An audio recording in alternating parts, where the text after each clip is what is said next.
Well, hello everybody. You want to know what I'm excited for? This is the first stream on the good new computer, so it means that I can do this, and my hand doesn't turn into a slideshow. So I know it's pretty amazing. Not gonna brag. It's pretty great. I feel like a real streamer now. But I was noticing something. I was looking at the live stream on YouTube and I saw that it was in 720p for some reason. And I was like, that's weird because I don't know why it's not in 1080. So I guess I'll have to figure that out later. Cuz my camera alone is in 1080, but whatever. Why, thank you. Oh yeah, Dave,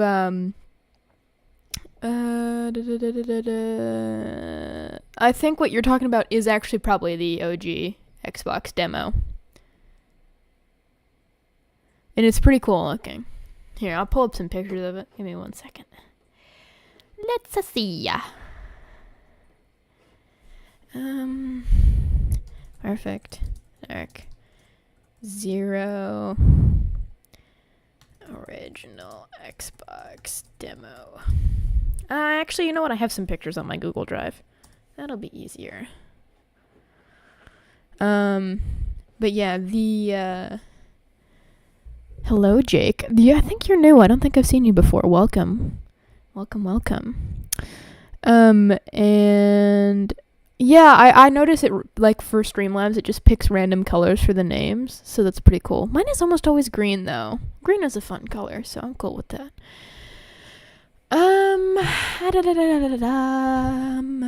Let's see. It's gonna be in screenshots, probably. Concept art, PDF downloads, renders. Well, we'll open this because there's a few in here, I think.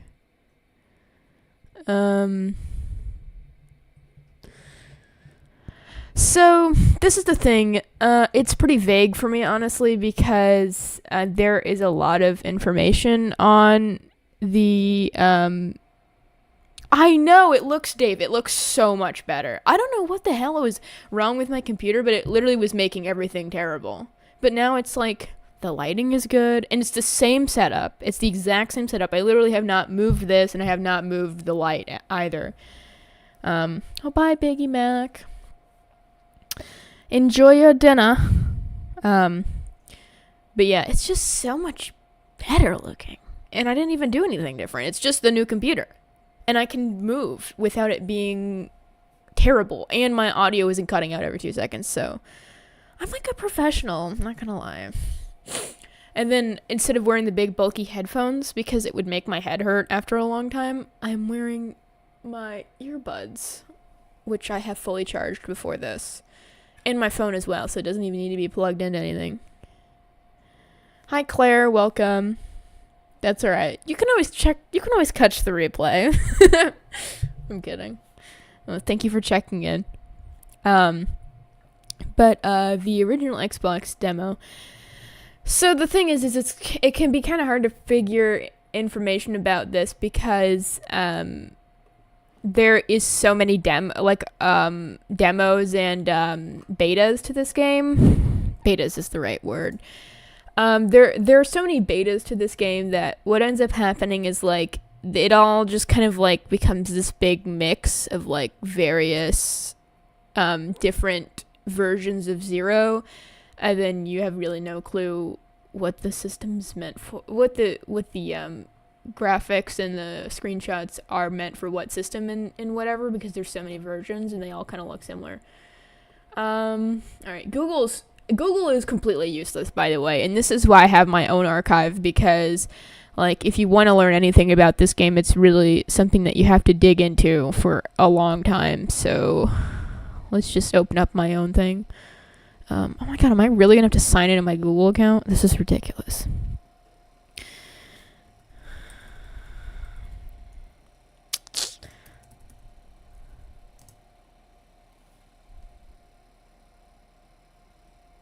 Okay. That's weird. That's really weird. Am I losing my fucking mind? Hold on.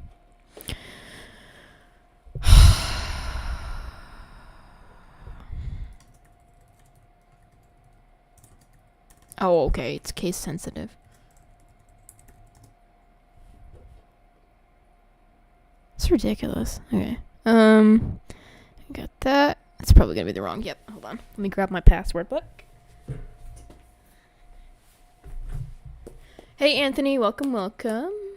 I do not know that person. Lit 64. Why, thank you, Eternally Jester. I know, I am pretty based. No, I'm kidding. But PDZ rocks. Let's see here. Oh my god, why did I change my password? It's like 4,000 freaking characters. We're gonna be here all day, guys.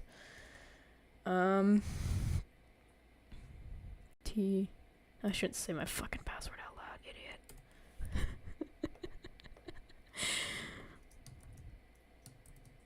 It's gonna be a struggle though if I can't, so we'll just have to tough through it.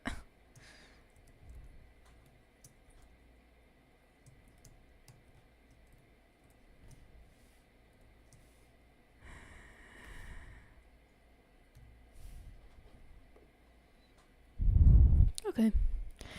And then I have to do this. This is the annoying thing about not being able to find anything.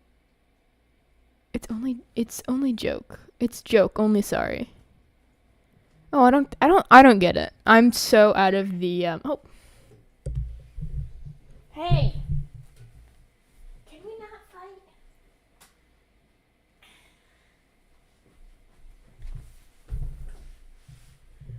Sorry, I have a big fat cat who can't help himself. I didn't get the joke. Lit 64, I didn't get it. But it went right over my head. Really? You think 720p is nice? Well, thank you. It was unintentional, but I will take it.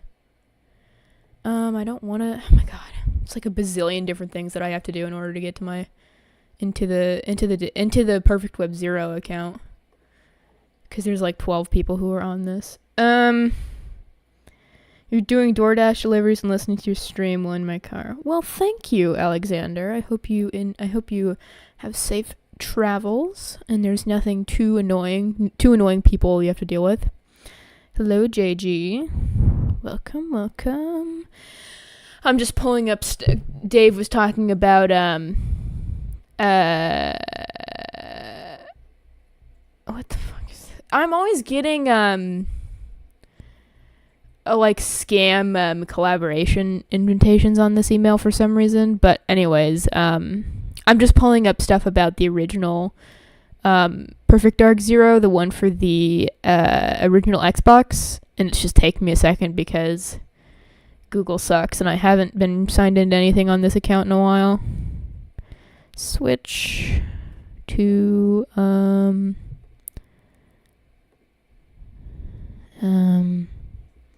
add. My gosh.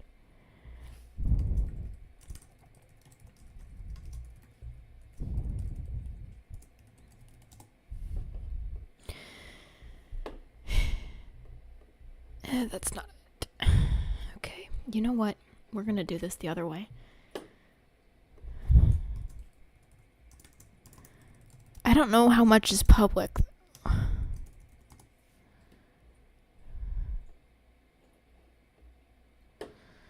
Okay, a decent amount is. Alright, and then screen record. Okay, cool. Oh, and I'm frozen. Hold on, let me fix that.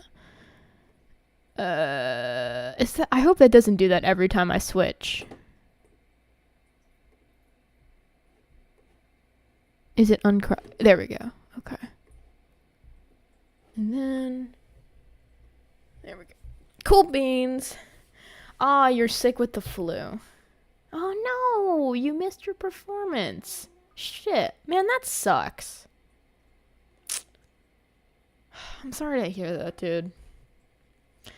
We haven't really been doing anything yet, Cooper. I've just been trying to get into my account so I can show you guys some original Xbox Perfect Dark Zero stuff.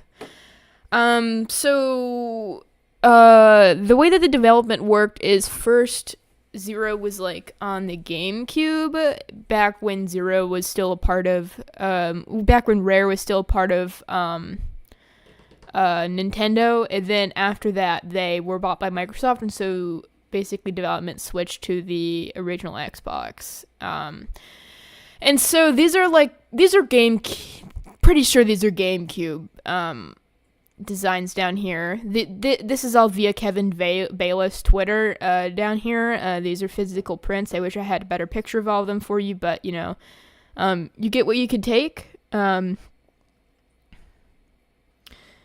I definitely see it, Dave. Looks like the oh hey, what Red Ghost, welcome. The insurance character with the pink hair I think that's what you're talking about. I can definitely see it. So first they kind of went with this design that looks more like original Perfect Dark Joanna, but she's got like this iridescent armor happening here, which honestly I'm not a huge fan of the iridescent armor. I think it looks a little bit silly. I think Rare was a part of Nintendo before they were bought by Microsoft. Yeah, so this is something like I'm gonna have to remember all of this. It's very convoluted. So GameCube, and then I think I have some I might have some GameCube stuff on here. Like this is an old here. Let's unmute my thing here. Desktop audio. Come on. This is a snippet from an old trailer, I'm pretty sure, or it's just a showcase. It's like a really brief one. So yeah, the character went through a lot of designs. At one point she just looked exactly like how she does in the first game. Joanna Betty Boop. Thoughts on the next PD potentially being multi-platform? I'm hoping that the quality won't dip because of that. I'm hoping too. I know it is going to be multi-platform because it's already on Steam. Or like, you know, there's already a page for it officially on Steam. I don't think that it'll be on PlayStation though, but I do think it will be you can play it on computer, like as actual native PC game. Because, I mean, I'm pretty sure, they're pretty protective of Perfect Dark when it comes to like being an Xbox IP. Although, to be fair, that's what I said with the whole, Switch thing, and then they ended up putting Perfect Dark on Switch, so I guess, you know, I can't really be too certain on anything anymore. I don't think it's gonna be on a Sony console, though.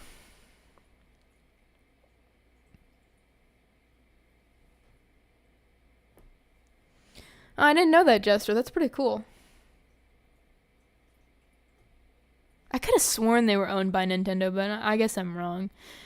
I didn't really know much about the game companies themselves. I just know about Zero itself, so you'll have to excuse me on that. But so yeah, it's gone through a lot of. I have way more than this. I cannot get into the YouTube account for some reason, and it's just beyond me why. But there's a lot of unlisted videos regarding Zero on here. I just cannot get into it right now for some reason, and I don't want to accidentally show my password on stream, because there's a lot of important stuff on the drive. But after it was acquired by Microsoft, or however it worked, we ended up getting a kind of a new workup of the characters, and so this is Mayhem here. Pretty sure this is courtesy of Cutting Room Floor is where I got these. But you know, you can see she's got black hair and she's a little bit more modestly dressed. And also, not to mention, what's his name? Will Overton, the guy who designed Mayhem, and the other characters was kind of wanting this design to stay, but Microsoft wanted a more cartoony and like a sexy character, so they went with the design that they have now, which the design's cool. I really do prefer this design, even though like really the graphics look like shit. You can kind of see the vision better though. And then this is, I'm gonna assume, a Datadyne soldier, because this kind of looks like that area in the Trinity platform. It's just it kind of looks like source engine to me. Sorry, my cat's banging on the door. And here's a better look. He's very square. He kind of looks like a Roblox character here. I'm sorry the image is so small, like ridiculously small. It's just that, there we go. Oh my god, it's gone now. What the hell? He kind of looks like a Roblox character a little bit. But, oh my god. We want to go back to 100%. Thank you. And then this is an early logo. I think this is GameCube era. And some more, you've probably seen these before. It's just, designs of her from the GameCube. You get the point. And then this is early Xbox 360. This, if you were to ask me what my favorite Joanna design is, it would be this Joanna here. I prefer this Joanna a lot. I don't know, I just like the hair better, and I think that it just is like a little bit more, not realistic, but like stylized, yet realistic at the same time. It's kind of got like, it kind of reminds me of like, it's like anime-esque, but not like leaning so far into the anime thing that like it's obnoxious to look at, if you get what I mean. And then here's another version of that model, rolling. This is actually the logo for Perfect Web Zero, or like the banner logo for Perfect Web Zero, and then Joanna in her civilian outfit. Real 720, I hope that they at least give us skins for the old versions of Joanna, because I would really like to be able to play as PTZ Joanna. That'd be really fun for me. I have this in my waiting screen, but it's basically a compilation of like test demos of effects and some explorations of levels, and it's very low quality footage. This is the best available version I can find, but basically you can definitely see some of the levels, and I think this is actually, my god, it's really hard to tell, but if you look really closely, you can kind of see this staircase right here, and I think that this is this, pretty sure, but can't be certain. But you can kind of get an idea of, I can't play the music because it's copyrighted, pretty sure. You can kind of get the idea of some of the levels. Like this looks like river. It looks like river to me. And then this is just literally when you die in deathmatch and you spawn, deathmatch and you spawn in that room with all the weapons. This is that room before you teleport. You can get a vision for the effects. Like this looks like the shockwave effect. And then here's Killian's dropship again. I know the quality is really low, but you can see him over there. And then this is not actually in the final game. This is like a boat level. And there are like some traces of mentions of it in the game's files, but it's not actually in the game's files, so this is pretty much all that we have of it. And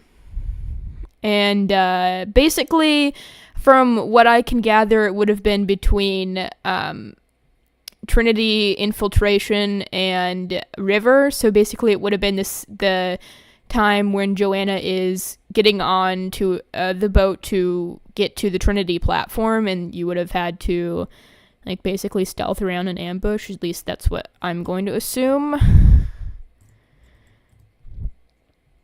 There's some more shots of it. It's a pretty cool level. It's, obviously almost completely finished, but they ended up scrapping it because the game was already pretty long. So a bunch of shipping containers. So it's like a cargo ship. There's an aerial shot of it. Pretty big. Again, almost fully rendered, so.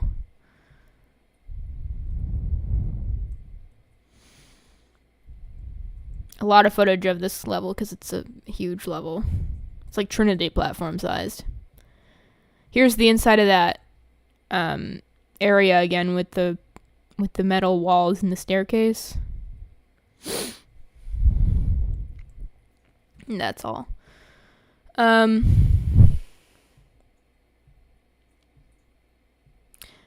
Hello, Ziboom citizen. Welcome, welcome.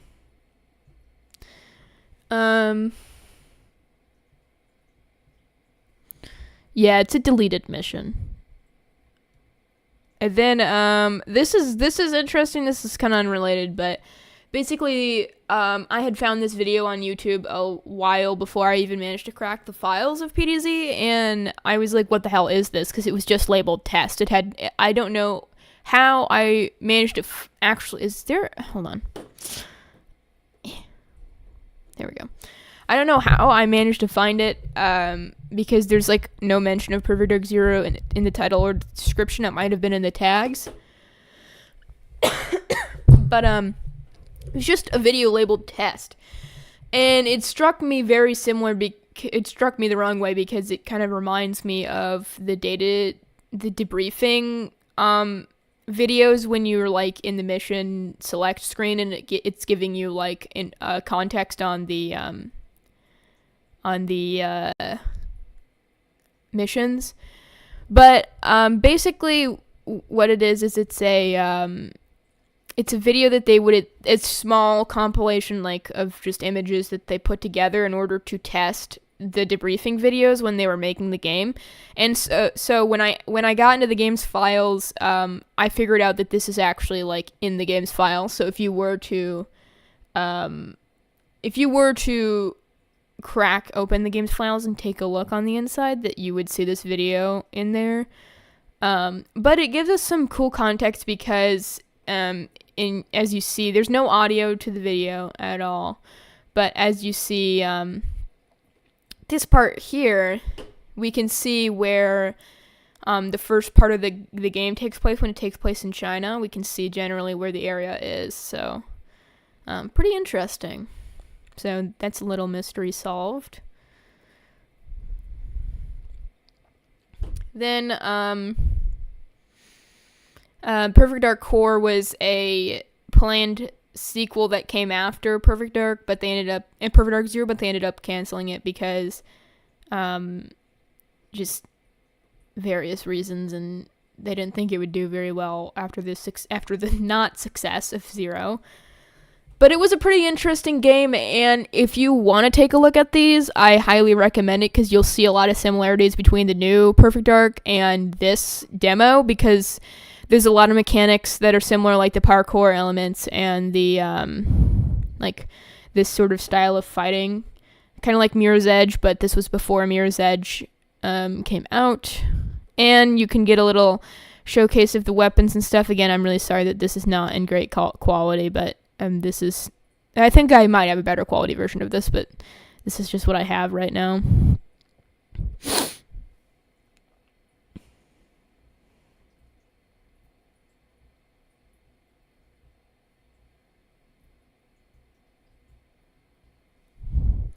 Some pretty good, cool stuff. And some general ideas of what the guards would look like. Some animation, some sneaking and idle. I have a lot of weird stuff on here. I have even more weird stuff privated that I don't have actually out because there's really no reason to publicly archive it. But I'll get around to it eventually, uploading the links and like elements and whatever onto the website. But Like, I have rough cuts of the commercials, so you can see, like, without the effects, what it would have looked like when they were filming.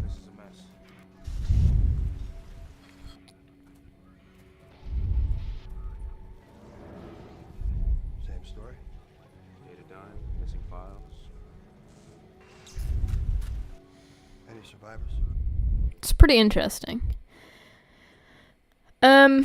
What do I think of the new Perfect Dark? I'm excited. I think that the gameplay looks really cool.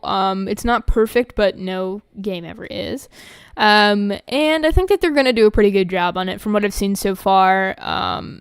It looks like it's going to be a pretty sound game. It just depends on how accurate it is to the story, or, like, you know, following the vibes. I have it over here. This is the SP95. This is the highest quality version of that commercial. It's in 720p. And so this would have been what the final commercial looked like. Same story. Data dime, missing files. Any survivors? One of their men. You see anything? It's pretty cool. Whoever it was is a real pro. What? A hit? No. Given the history of this place, revenge. Joanna.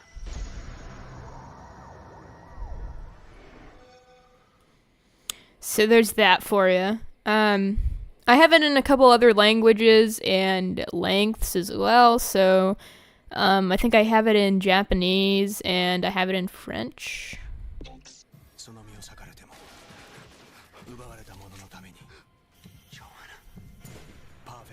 Pretty cool.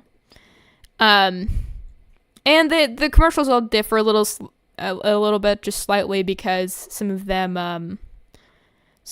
are for different time slots. But the I don't know why this one is in such low quality, but it's basically like just the raw footage. So you can see, like, these were later edited to look more like futuristic overpasses, and this building is, like, completely different looking. And then, you know, obviously the color grading on the shots is, like, totally different, and it's not as clear. And, you know, there's no compilation of the in-game clips. But I miss when games had cool commercials like this, because it's like, oh my god, the character in real life, you know? Because, like, it's so fascinating to see, like, this version of Joanna, this real-life version of her. And I think they did really good on her, because, I mean, whoever they picked, she looks identical to Joanna. They did a great, I mean, look at this. This is great. This is really cool. The hair is perfect. They did a fantastic job. And even the costume, like, you barely see it, but let's see if we can get the shot of it. Let's see. Just Files. Any survivors? One of their men. You see anything? eh. Whoever it was is a real pro. What? A hit? No. Given the history of this place, revenge. I don't think I'll find it on here, but, you know, the costume is accurate, especially for barely being featured in the video. It's very good.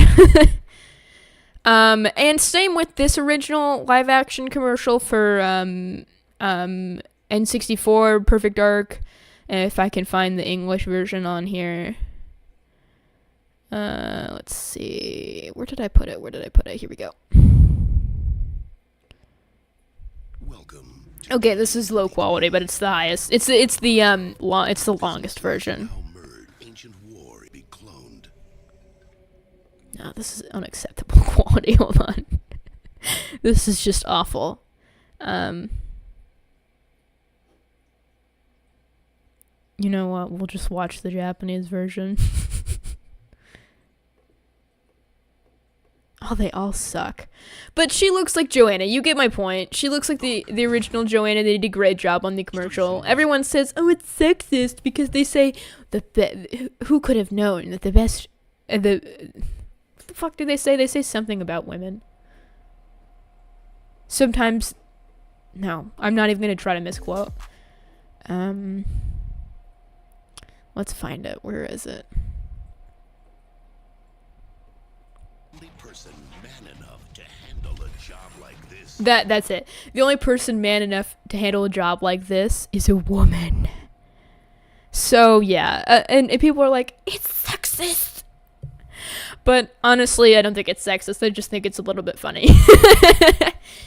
And also, it's like, yeah, I mean, it's feminism. Come on, it's cool. It's cool.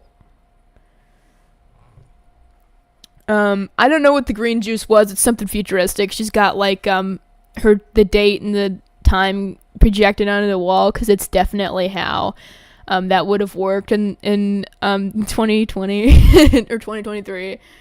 Can you guys believe that 2023 is in the past already? It's just pretty awful.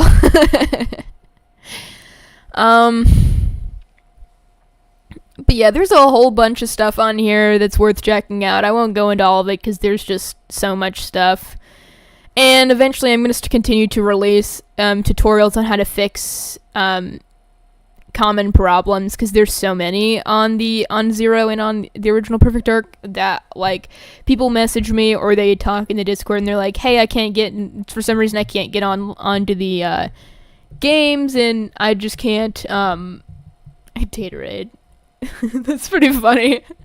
It's probably that Zen drink that's in Zero. But people will ask me, like, I can't get on to the game, or it won't save my progress, and all of them normally have the same fixes, so, oh, I forgot to turn my controller on. But we'll play some games. Do I like Black Mesa? I have not played it, but this is, like, the 8th time I've been recommended it, so, you know, I probably should get on that, but... Okay, well, now it's connected. We'll play some Zero. I think what I'm gonna do this time is, instead of just playing on Agent and losing my mind by River, I'm just gonna walk around and show you guys stuff, because I'm in an informational mood right now. Have I been contacted by the initiative / Microsoft yet? No, I've not. Although I wouldn't totally throw out the idea, because I do talk to somebody who knows Phil Spencer sometimes, and Phil Spencer follows me on Twitter, so I don't know what's up with that, but we'll see. We'll see what happens. Whatever plays out, plays out. But I feel like if they did contact me, I have a lot of valuable information that could help. So I'm gonna just walk around the some of the multiplayer levels, because some pretty cool stuff. We'll just turn the bot count down to 0, and then it doesn't matter. Oh, I'll show you Subway. It's pretty cool.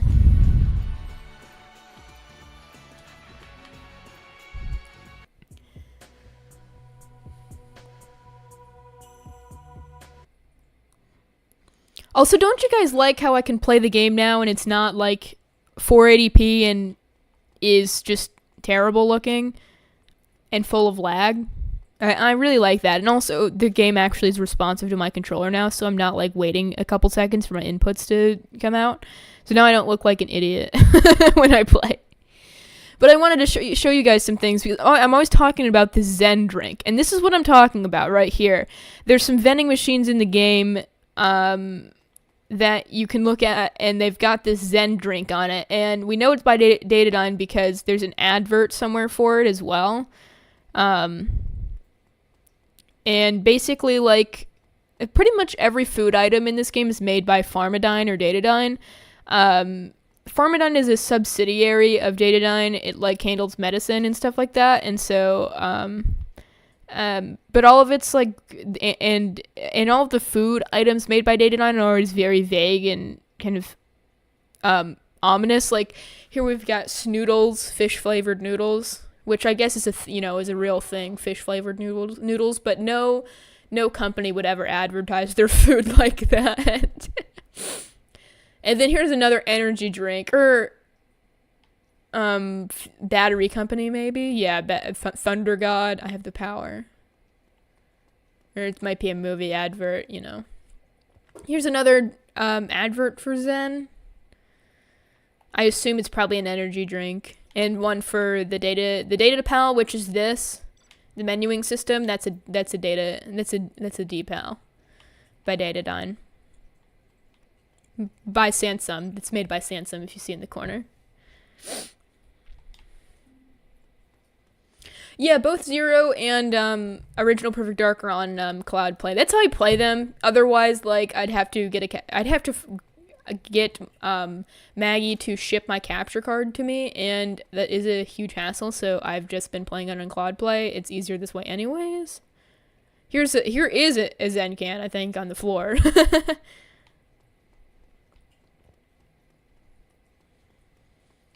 But there's this. I always found the levels in this game to be pretty fun because they have like these little nods to in-game things, and it makes you kind of think about what the world is like a little bit more. Like we have crab milk, the iconic crab milk, which is full fat, of course. It's nice. I have a crab milk shirt. Hold on. I have an actual officially licensed Perfect Dark Zero crab milk shirt. I have two, but I'm gonna grab one because I think I have it. I hope I have it, and I didn't leave it. I may have left it, but we'll see.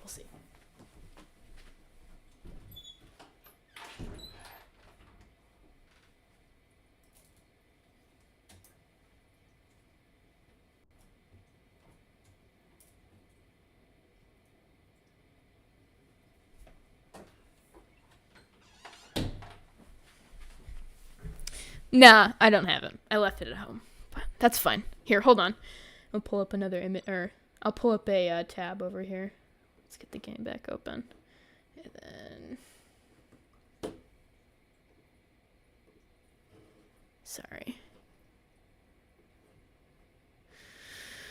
I have it somewhere in here. Well, I'm going to pull it up on Google so you guys can just get a better picture of it, because I'm not going to go searching for it. Crab milk.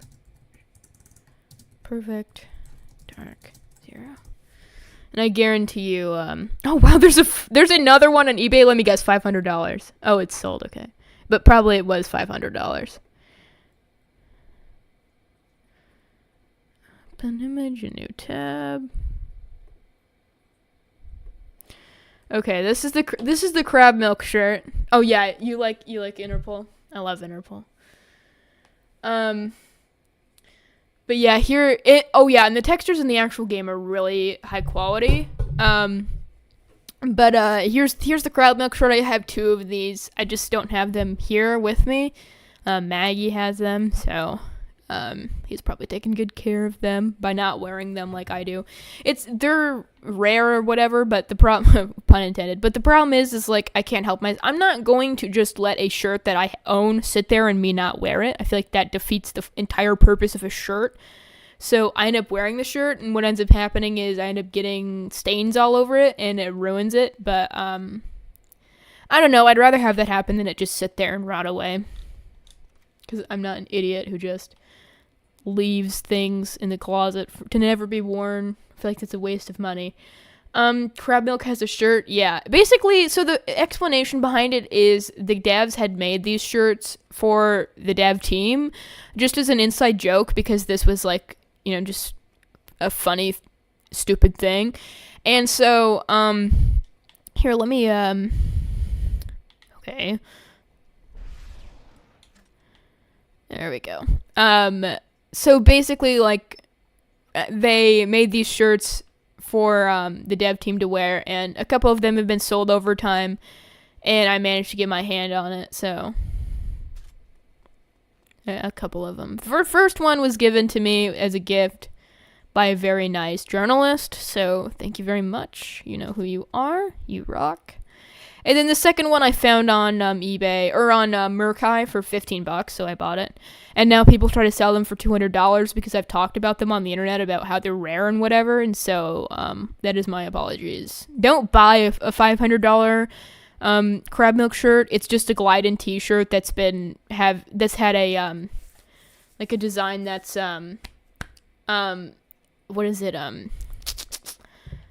ironed onto the front, so don't bother wasting all that money when you can just make it at home it'll have the exact same effect. I don't know what you're going on about, Parker. I literally have no idea. I don't know. This is the thing. Collectors are not like this. It's resellers who are like this.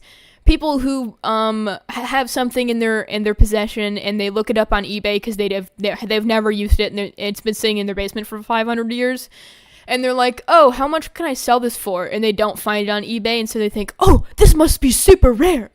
Or they find someone who's made a post about it 5 years ago saying, hey, I can't find this anywhere. Does anyone know where I could pick something like this up? And they're like, okay, so there's one person who wants to buy it, therefore everyone wants to buy it for $6,000. So that's what ends up happening.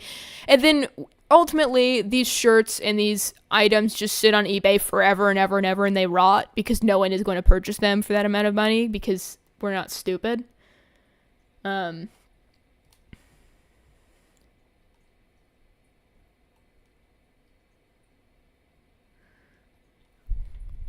Yeah, I'm not buying another crab milk shirt. I already have 2. And nothing in my collection I've ever spent over, I think the most expensive thing that I bought was either the Initiative developer shirt that I got, which was, by the way, really bad. I shouldn't have bought that, because it faded so quickly. The vinyl was a gift, so I can't really say that I bought that.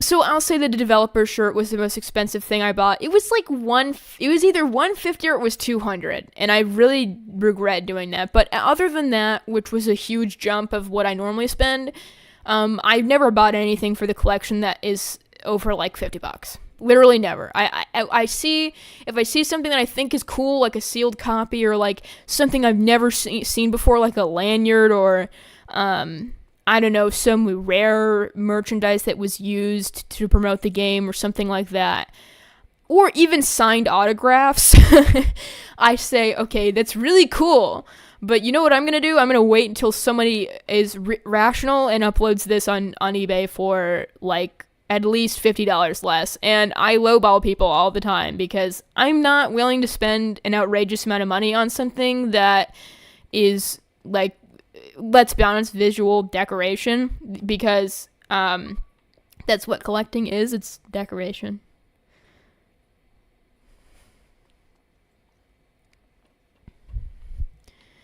And honestly, this is the way that like the market works when it comes to collecting and just buying things in general. A corporation or a person will only try to sell something for the price that they think it needs to be sold at if there's going to be somebody who's going to buy it. If they put it up for sale and it just sits there for a billion years and it doesn't get sold, then that tells everybody else who has that product that, it's not worth that much money. And they end up selling it for a cheaper price.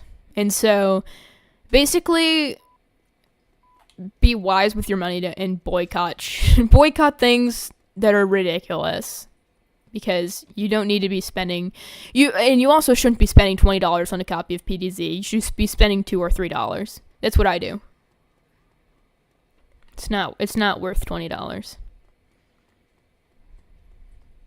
Same goes, you know what? Same goes for old CRTs, because it's an old TV. It's an old box TV. It's not worth like $200. All right. So that was the cool little things in Subway. We can look at Urban because there's some fun stuff in Urban too.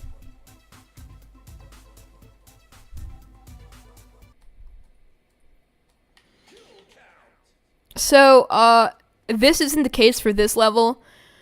But you'll notice that a lot of the Chinese text on a lot of the buildings in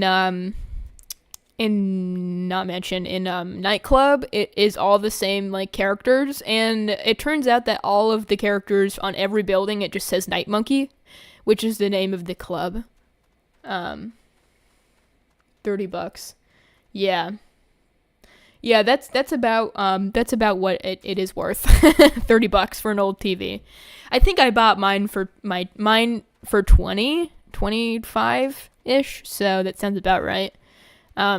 Really, I wouldn't recommend buying a CRT online anyways, because like the potential of it being damaged in shipping is astronomical, and these things like explode, so not fun to pick all that glass up. Sometimes local game stores sell them, and sometimes you can find them at like flea markets or thrift stores or whatever, and normally they're priced pretty reasonably there. So long as it's not Goodwill. Goodwill's the worst. Goodwill is like not even a thrift store in my opinion. I remember that. Which mission is my favorite in Perfect Dark Zero? Trinity Escape, probably, because Jonathan. But my favorite looking level is Mansion. Mansion is a very pretty level.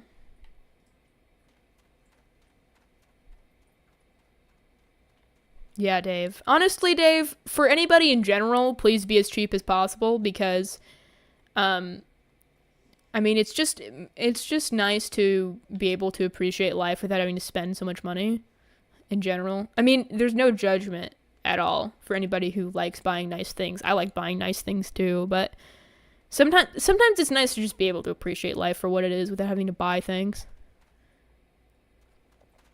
And I know that's like totally hypocritical coming from this person who has 103 copies of Perfect Dark, but honestly, I stopped collecting individual copies so long ago, and I've just been slowly phasing out the ones that I have. And right now, I don't even have any of the collection. It's like literally a few thousand miles away. So yeah, Goodwill is like Goodwill is a scam, in my opinion, because you go there and you're like, okay, I need to get a sweater or a jacket, and they're like $23. It's a thrift store. You got it for free. Why is it $23 for a jacket or like $10 for a t-shirt? Like that is Target price. You go to Target and you get a shirt brand new for that much. So I don't know. I just don't get it. I like local thrift stores better, not boutiques, because boutiques are they're curated. They're not really thrift stores. Yeah, finding good prices. Always a bargain is the best way to go. Can I do a speed run? Yeah, hell yeah, I can do a speed run. Hold on. We'll speed run. We'll just speed run a couple levels, because I know generally how to do it. So,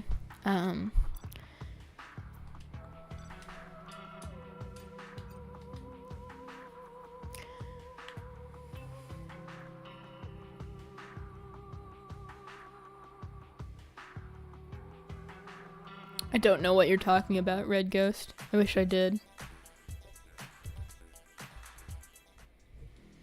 Alright. Oh shit, that was a mistake. Oh wait, I don't even have the loadout right. Hold on. We need, I didn't mean to restart. We need, the, what is it called? Rocket launcher and, the, Viblade.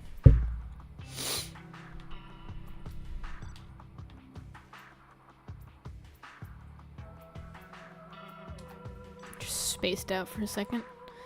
Rocket launcher and Viblade.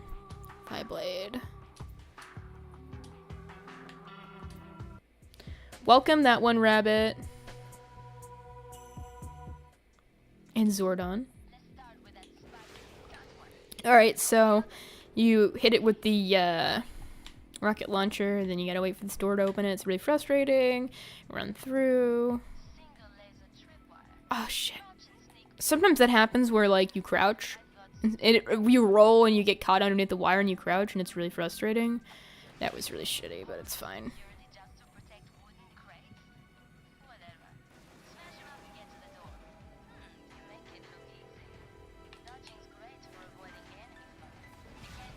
Oh, fuck me, man. That was a waste. Okay, we're gonna restart. No, I can't do rocket jumps in this game. You can't jump at all in this game. You're anchored to the floor. What is it with those things? Guess you better take them out. Alright, we're gonna try to do the box skip which is something that I kind of discovered off of the back of information that I knew from Penegast and SSB Maggie. Basically, like, alright, well, that didn't work. Basically, you punch the box and it rolls forward and it lifts you off the ground and you roll on top of the box and you go just like a couple seconds faster, but it's fine. I wish I didn't take damage there. This is not going to be that great of a speedrun just because I don't often or ever really speedrun, but I know vaguely the tactics. I hope so too. We get new news about the new Perfect Dark, that'd be good. Objectively the slowest part of the mission. And then you can roll, and it'll get the cutscene trigger a little bit faster. I need to get a speedrun timer.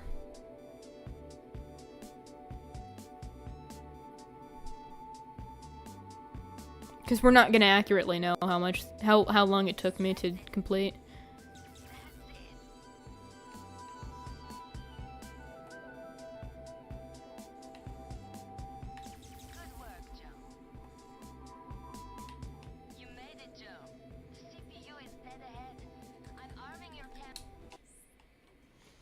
And then, through here. And then there's RNG up here. It just depends on what the scientist line is. But most likely you'll probably be fine.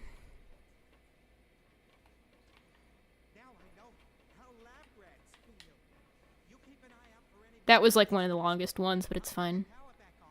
We're not going for world record or anything. And then you slap him and it prevents him from like doing this animation that takes forever, so that's pretty cool.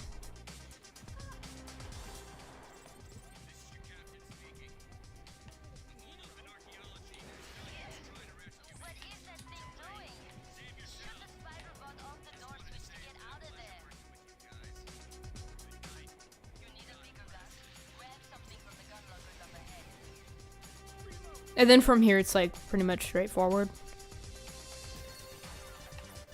Oh my god, I'm an idiot.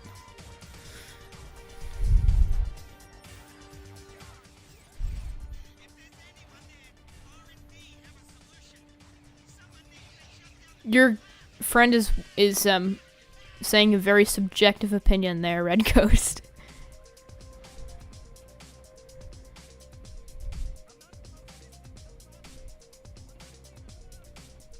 Oh shit, hold on. Oh no, I'm out of rocket. Okay, it's fine. Oh shit, fuck. Oh no. No, I'm restarting.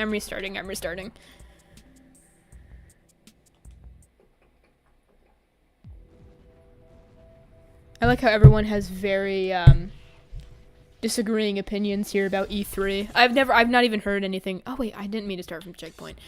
I have not even heard anything about E3, period, so I'm not really in the whole game news scene, so I know nothing about, like, I never know what games are coming out or, you know, what's happening, etc. I just, you know, if it has to do with Perfect Dark, I'll probably know about it, otherwise I won't.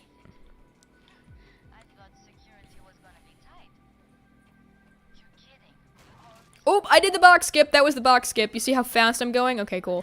Yay, that was awesome.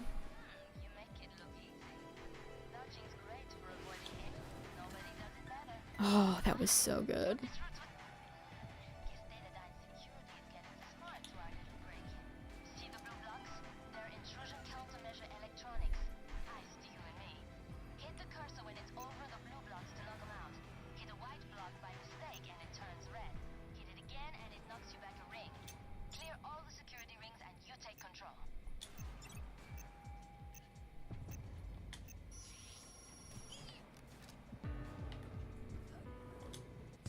Oh, this is going really well.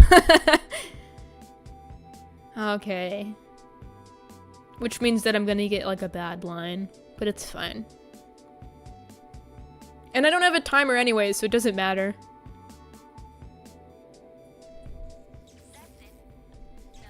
Fuck.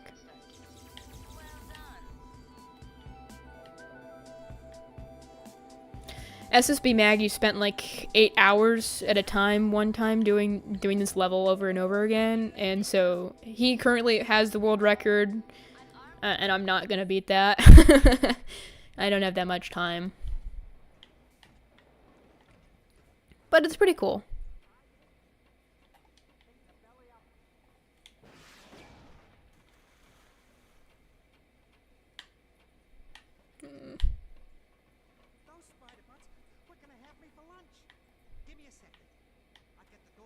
Of course it was the best line.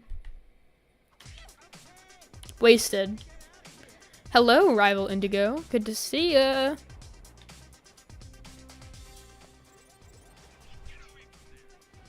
Alright, now we gotta save our rockets, so I'm gonna... No, I didn't mean to crouch. Okay, it's fine, it's fine. Time for an upgrade, Joe. Fans are showing Gunlockers ahead.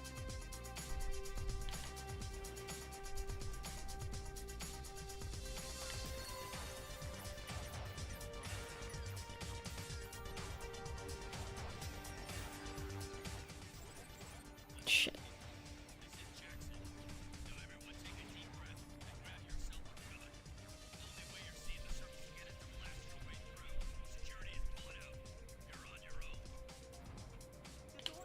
Okay, cool trick. If you take the rocket launcher and you shoot him in the back, he'll fall out here, then if you just kind of like move him out of the way.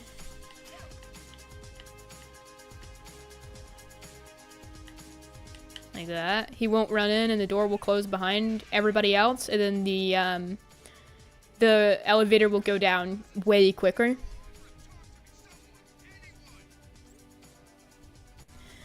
Yeah, I don't think that's gonna happen, Dave. It would be really cool, but I don't know, I just have a suspicion that's probably not gonna happen.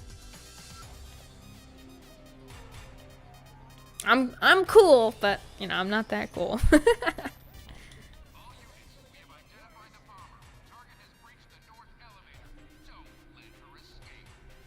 I like watching game shows too, but what I do is I put them on mute, and then me and my friends, like, narrate over the top of them. So it's, like, extra fun because you get to pretend like you're Phil Spencer or whatever, saying, like, some complete nonsense.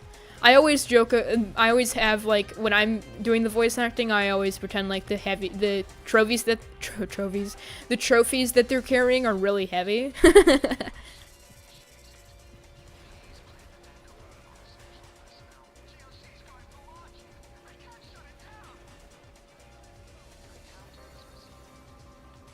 Yeah, what if Joanna goes undercover as a character named Foss? That'd be cool.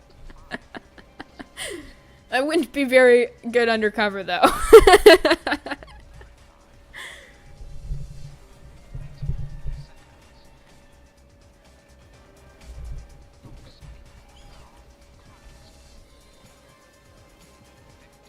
Oh, where did my username come from? Honestly, I think I was 14 when I made it, and I was at the, do you know Wonderworks? I was at Wonderworks, and I don't know, I was just thinking, like, my old username was shit, and I was like, oh, well, I gotta think of something new, and I was like, it should be, like, a made-up word, just, like, fossler, like, fossil, and then fur, like animal fur. I don't know, that's what came to my head. But someone said that it sounds like philosopher, so I was like, that's cool, I'm gonna go with that. So we'll pretend like that's why oh wow, this time is 2 minutes better than my overall best. I'm actually curious now to see, what the record is. It's mine's gonna be probably about a minute longer than the record, but I'm actually curious. These leaderboards aren't accurate, by the way, but they're the closest I can give you right now without having to be, like, really anal about it.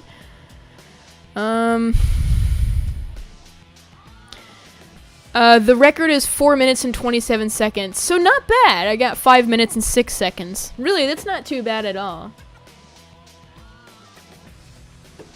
Joe is bald. Let's see. Let's see where that would put me on the leaderboard. I would be like 6th place. So that's not terrible. But yeah, 4 minutes and 27 seconds is the world record on that. I did okay.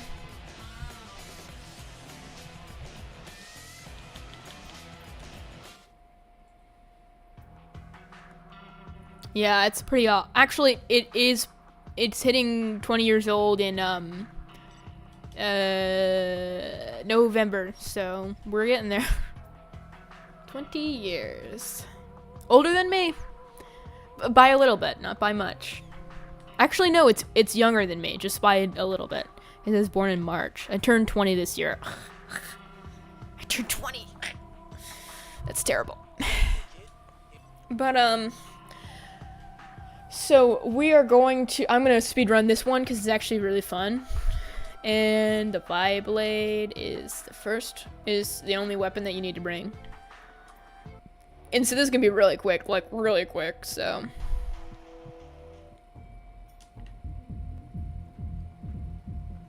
Well, actually, you know what?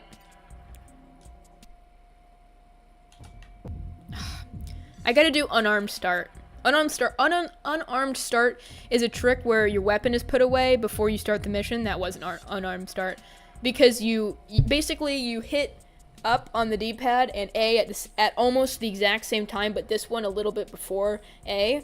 And what ends up happening is the game will already start putting the weapon away. And so by time the cutscene fades into the level, Joanna isn't carrying anything. It's just really annoying to do.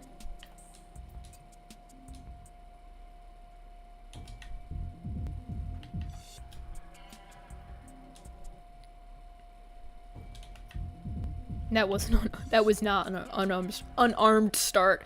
It's not a very fun word to say. It's like tongue twister.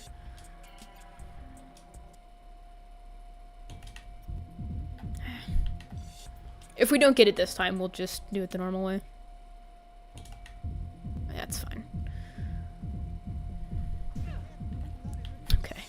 I should actually hit the guy, though. That's kind of really important.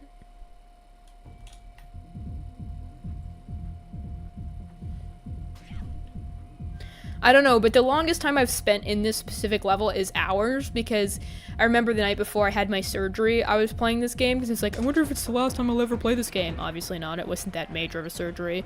But I was still nervous, because I was going to get cut open, so I was playing this game, and I was just kind of walking around the level and enjoying it, because I was like, this level's so pretty. Oh, shit.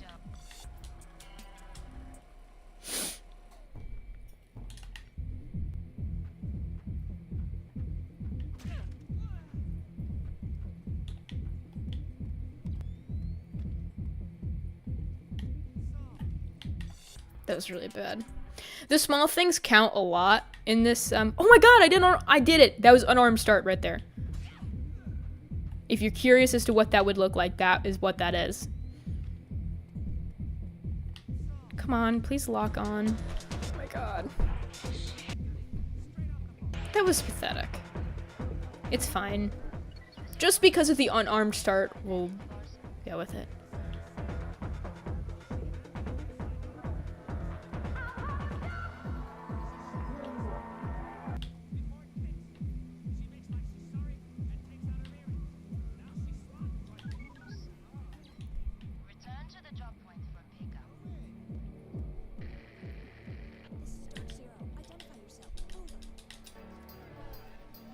Not bad.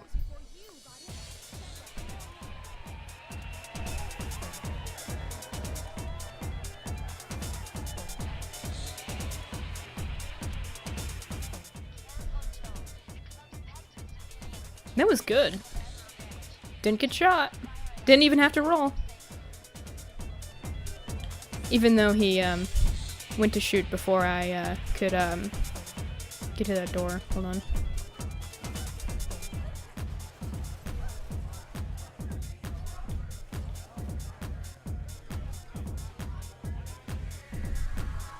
I think record is 1 minute and 20 seconds on this one.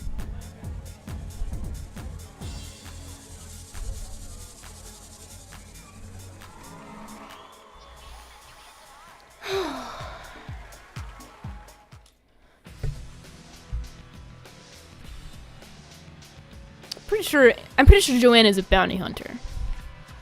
Okay, let's check the statistics. 1 minute and 40, so 20 seconds, 20 seconds more than the record. That's not terrible, but like the amount of time counts so much. Yeah, 1 minute and 20 seconds is the record. I would be last on the leaderboard. We can do better than that. Come on, let's try it again. I'm all cocky on this now, so let's try it again. Ooh, another unarmed start. Let's go.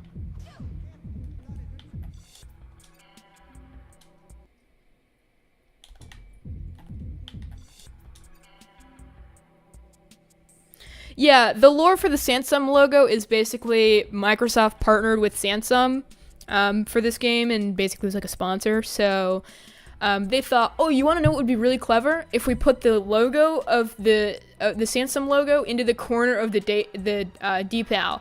Why would that be so cool? Because like it's like a UI system, because it is. But little did they, put thought into. The decal is made by Datadyne, an evil corporation. So are they implying Samsung is evil? Either way, they did like wallpapers and stuff for the phones that came out around the time, and like ringtones and all that sort of cool stuff. But I think there's maybe something smart and intelligent to say about the fact that like the decal is such a good product that's being used to destroy its maker, because it aids Joanna in the use of destroying Datadyne. So I guess maybe they're saying Samsung phones are so good that you can outdo Samsung with the Samsung. I don't know. I didn't even remember to do unarmed start that time.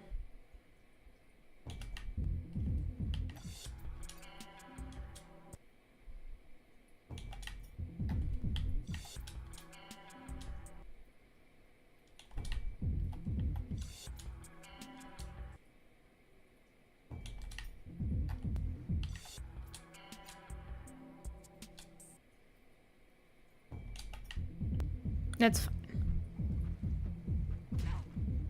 Maybe we'll get the,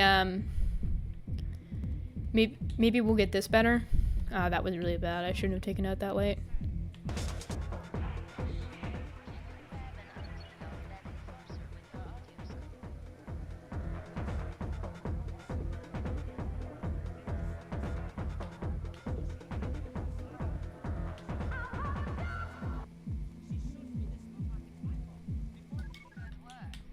Now get back to the start point and we'll hold on for Jack.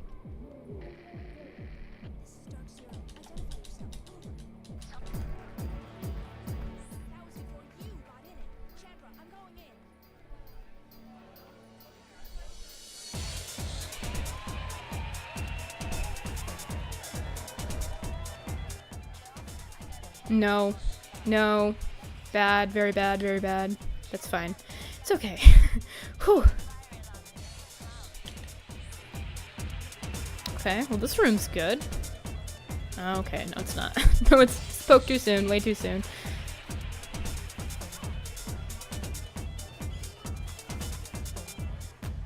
Okay. I'm gonna say 135.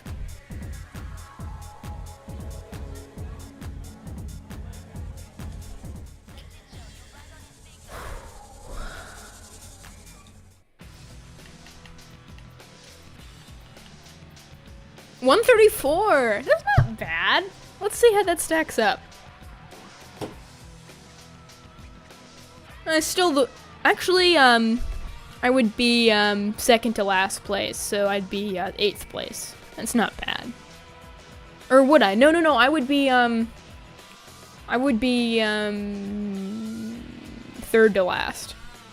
That's not bad. Oh, my interval background.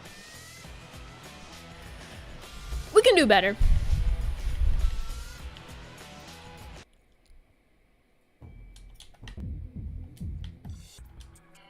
Here, you know what I'm curious about? Let's abandon.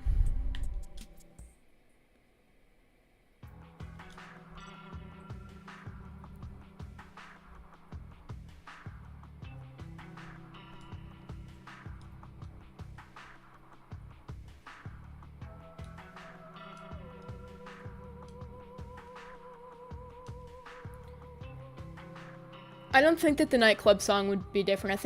I don't know why they would change it. I think it would probably be the exact same thing. Because they wouldn't have a reason to change it, you know? Because there's no copyright on any of these songs. They were commissioned to be made for this game. None of them are from... The only song that is from this game that was pre-existing before Zero was Pearl Necklace by Morrison Poe, which is that song... at the end that goes, open me up inside, take me for a little ride. That song, the credit song, that existed before this game. But all the other songs, the intro song, and the nightclub song, and both the nightclub songs, one is by the developers of this game, and the other is by Kepi and Kat. I think that's who it's by. Those would all be... Every song would probably still be in this game. I can't imagine that Morrison Poe would be up in arms about their music being in this game, because no offense, but I don't think that band is I don't think the band is a thing anymore. I think it's just Gene Morrison at this point, and I think Gene Morrison would be more than happy to receive some royalty for this game getting remastered. Obviously, that didn't help at all, by the way, because Joanna just grabs a pistol. I don't know how that slipped my mind, so we're gonna grab the Fire Blade again. I don't know if I will play online.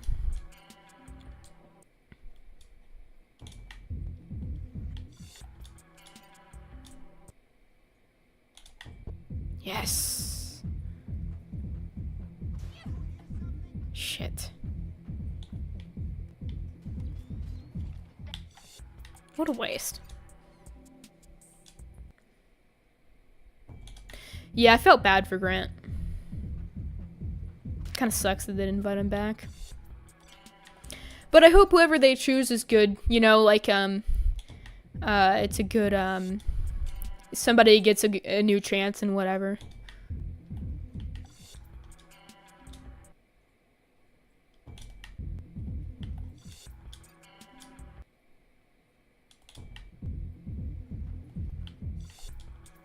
Don't think David Klinik is working on the new soundtrack either.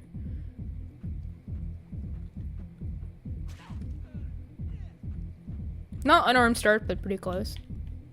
Maybe we'll do better on this time.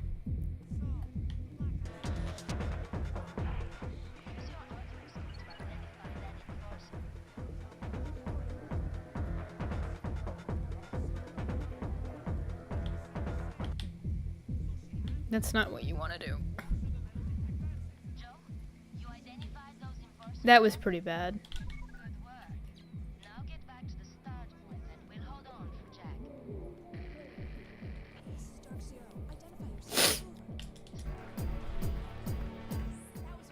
Oh my god, my nose itches so bad. Oh my god.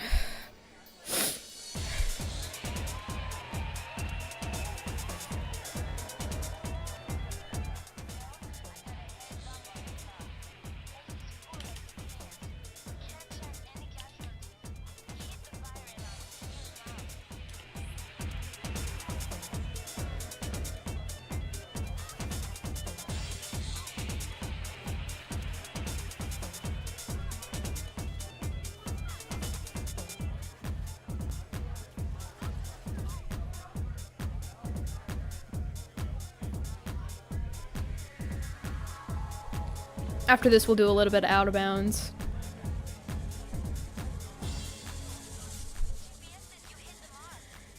Yeah, I know that.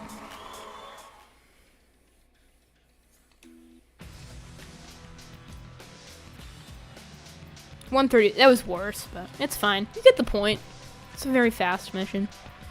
Alright, I'm gonna be right back. Literally it'll be 2 seconds, so it will be back in just a second. And then when we get back, I'm going to, we're gonna do some out of bounds.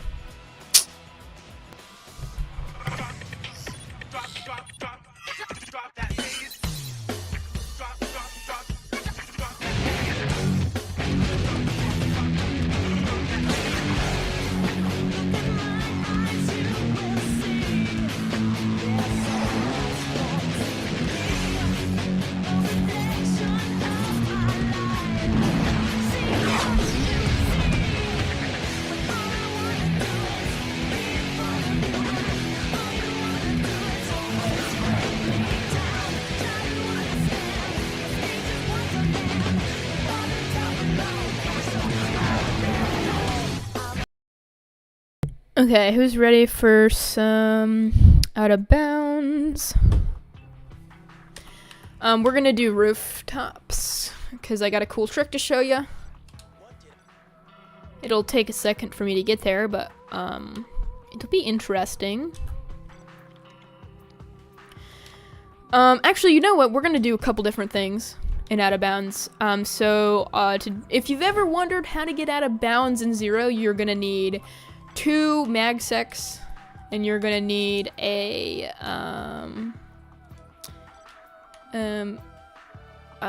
what is it called? A frag grenade. Thank you.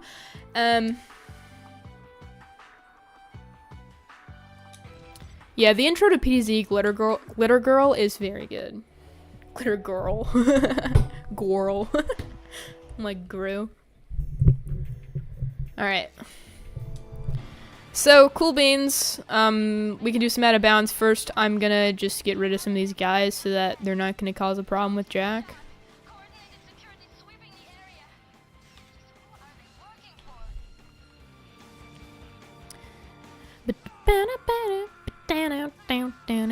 Jack is really getting annihilated here. I'm trying to waste as little bullets as possible because I really need these. Got you a risk across the rooftops.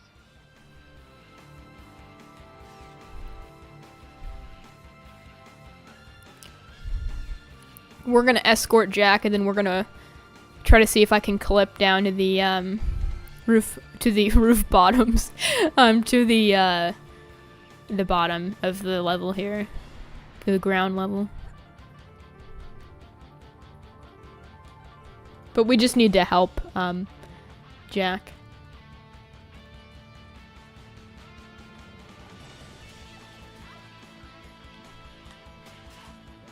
Oh shit! I mean to go down there. Keep going.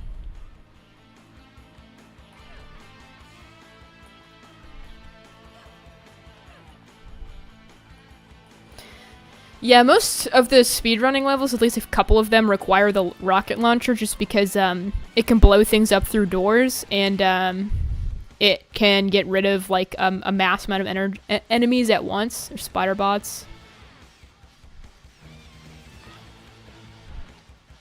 In this case, I'm not speedrunning, I'm just trying to clip out of bounds. But Jack needs help first, so... And who else dares to shoot at me? Fire alarm! Get in through the fire exits! I'm gonna make a run for it, Joe! Watch my back!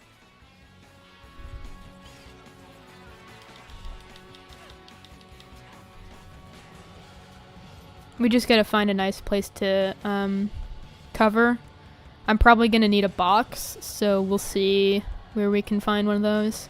Joe, I need you to cover me. Take up position on that building. You know what, Jack? I'm not gonna do anything for you. Need your help. Step on it. If you die, you die. I was really hoping I'd find a box down here. Let's see. Oh, okay. Come on, kid. No, that's not gonna do.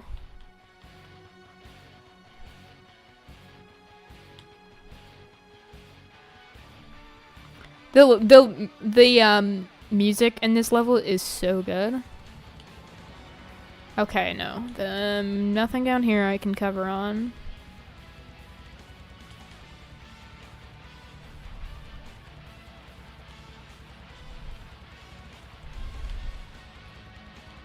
I'm so disoriented. Hold on. Oh my god. Okay, there we go.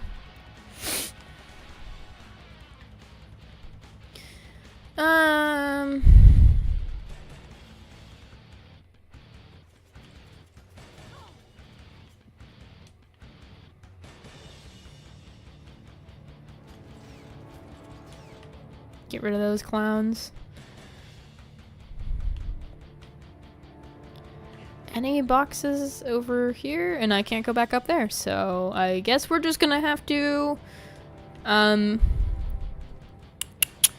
go into a different part of the level to do this. Or I wonder.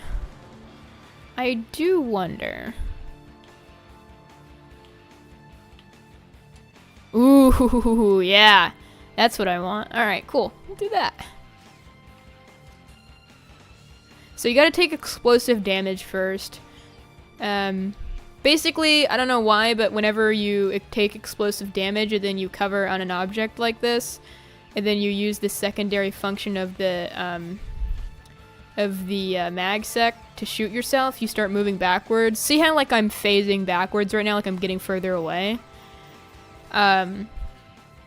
You'll basically start clipping through objects, and this can help you go out of bounds. So that's what I'm doing right now. Yeah, it's very disorienting. And you cannot take your finger off of the bumper while you're doing this, otherwise like she would just snap back into the original position that she was in before she started shooting.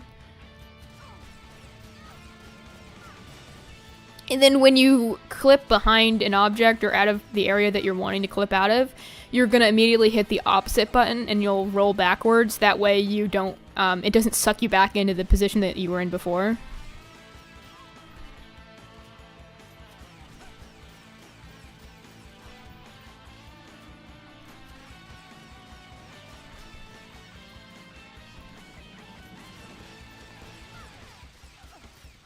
I'm just really solidifying my position here. Then hopefully I don't take so much fall damage that I die.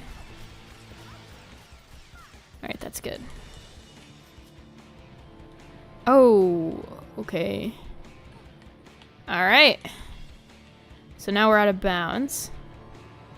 This isn't really the area that I wanted to be in, but it's fine. Whoa, kind of trippy, huh? I'm way below the map, so you can see all the guys that Jack killed in the car up there. It's pretty cool, huh?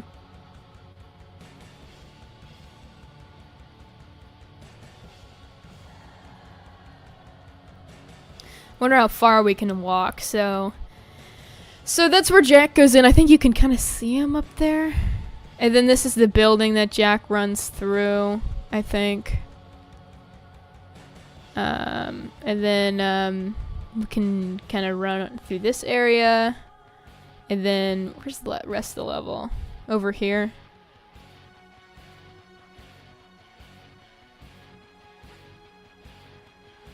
And this is solid ground too.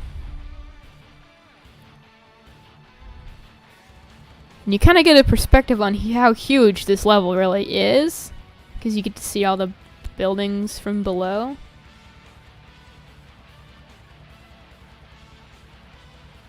The inside of this place is almost fully modeled. Same with this huge contraption over here. I think over here, yeah, over here is where the killing boss fight takes place. Pretty sure.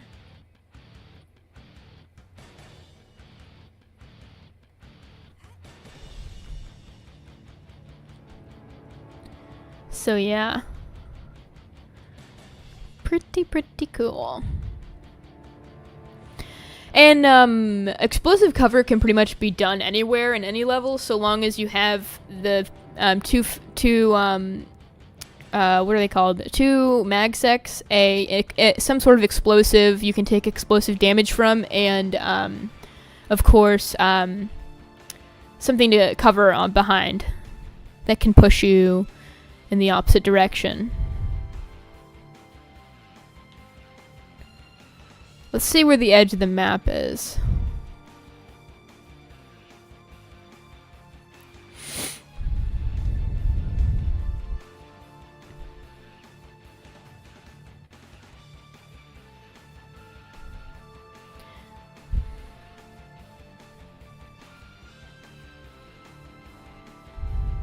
I really want to learn this song on guitar.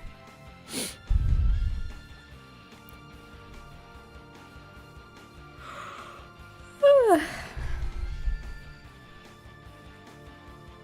think the edge is all the way out there. I'm not gonna go all the way out there, but yeah, you get the idea. It's pretty cool. Killian boss fight is over there. Let's see if I can zoom. You can see all the little patches of dirt, and I can actually shoot them because they're solid objects. And if you look closely on the radar in the top corner, you can see the Killian's ship, like the dot that signifies where he is. So I think if I go over here, you'll be able to see. He's invisible in the actual map, but he is like hovering in this general area, I'm pretty sure.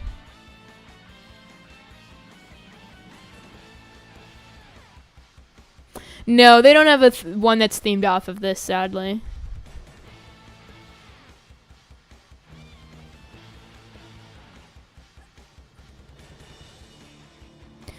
So Killian is apparently right above us right now. I think I'm shooting him, actually. That's pretty cool, huh? Alright. What other levels would you guys want to see out of bounds? Because there's a bunch of cool stuff I can show you.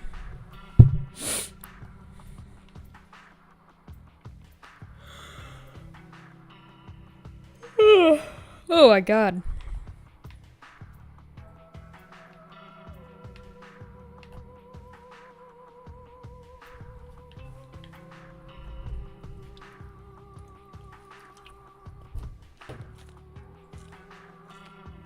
Subway?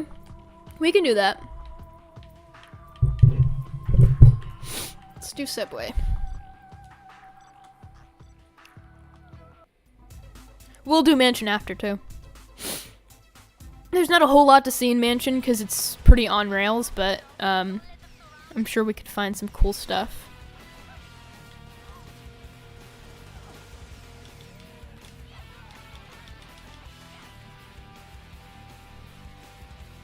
You're locked in, Joe.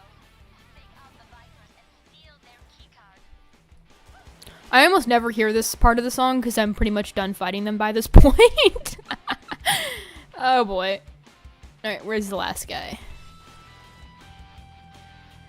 You found them, diesel punks. Alright, we're gonna go out of bounds in the subway area. We could try that.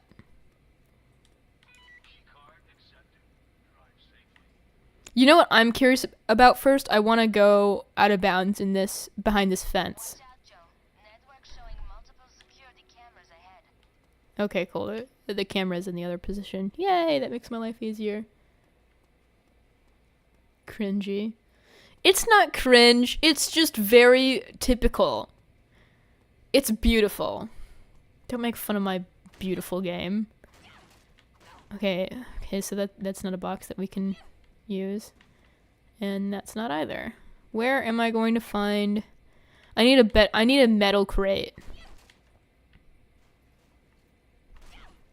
Or an indestructible wooden box, because they do exist as well sometimes. I just need an object that I can punch all the way over there. I guess these oh, here we go, metal crate. Perfect. Yay. This is what we need. Oh, also this is really cool. You can like kind of go inside these vans sometimes if you're really strategic about it, but there's really nothing interesting to see in there. Why is... Oh, seriously? Is this really unmovable geometry? That's ridiculous. I was so excited about my metal box. Let's see. What about these? This is going to have to do. It's going to be terrible, but it's going to have to do.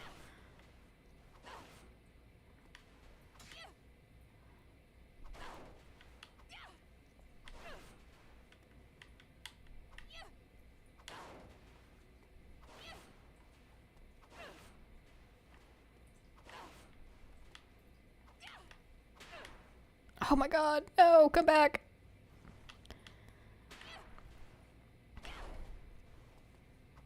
Yes, this is really how you do. This is really the only way to do it, by the way. If there's not an object nearby, you just need to roll it all the way there.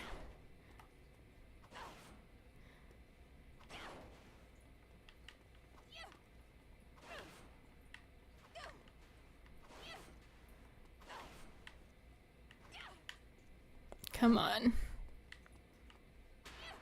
I believe in you.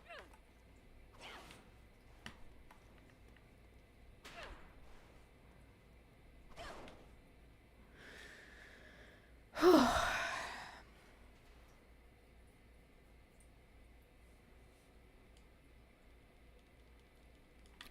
hi. There we go. I wonder if there's another guy that's gonna walk past. Actually, all of the guards are gonna be alerted the second I start shooting, so let's just use this falcon I picked up to get rid of all of this nonsense that we're gonna have to deal with when oh my god, words that we're gonna have to deal with when we start doing rapid cover, or sorry, explosive cover. Rapid cover is a different thing. I can't do rapid cover because this is an updated version of the game. Joe, camera spotted you. Guards know you're here. That's gonna be fun.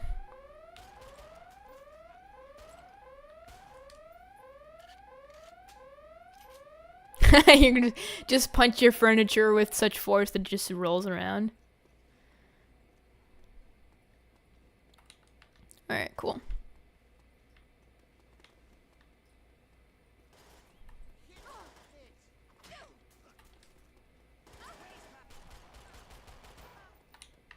Alright. Alrighty, time to do this. I just want it like just a tiny bit closer.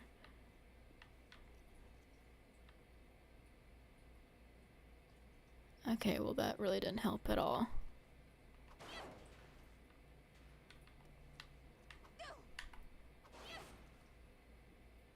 It's so tedious.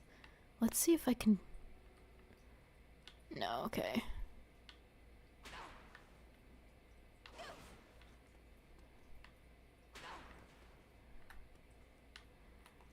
Please still let me cover on this object.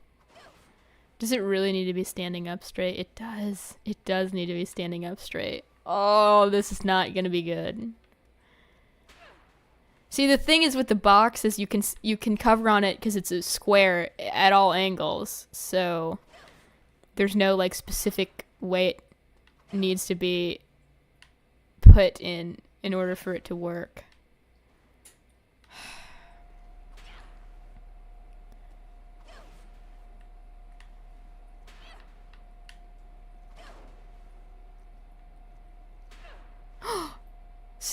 Stay, please. Yes. Okay, I gotta get some explosive damage. So.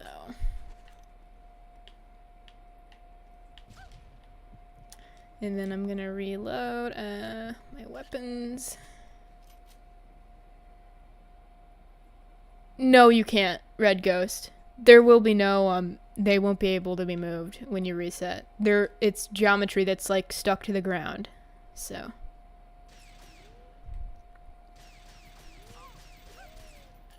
This is gonna take a while. The cars in the underground parking, they kind of look like, Cybertrucks. So. Guess Rare was right. Honestly... You think, oh, this is so far off from what the future actually was like, but really think about it.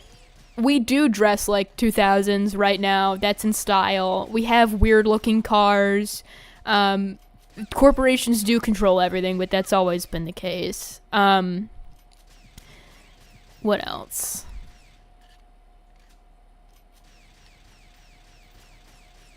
Oh, I think I'm already through the wall. Oh, there we go.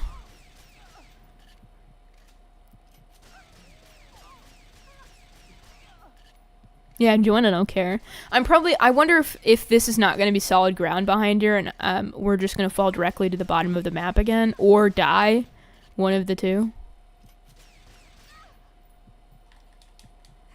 Oh, whoa, yeah. That's what I thought was going to happen. Do you read me? Come in. Look at that pose that she's doing. Oh. Okay. Ghosts. That's scary. Let's just go ahead and quit. Yeah, we'll just quit the game. That happens sometimes. I always do this every time.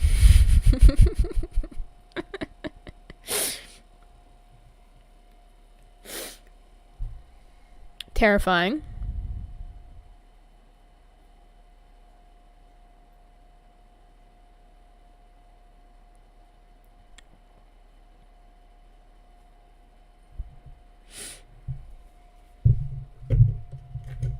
Let's see if it'll load or if I crashed it permanently.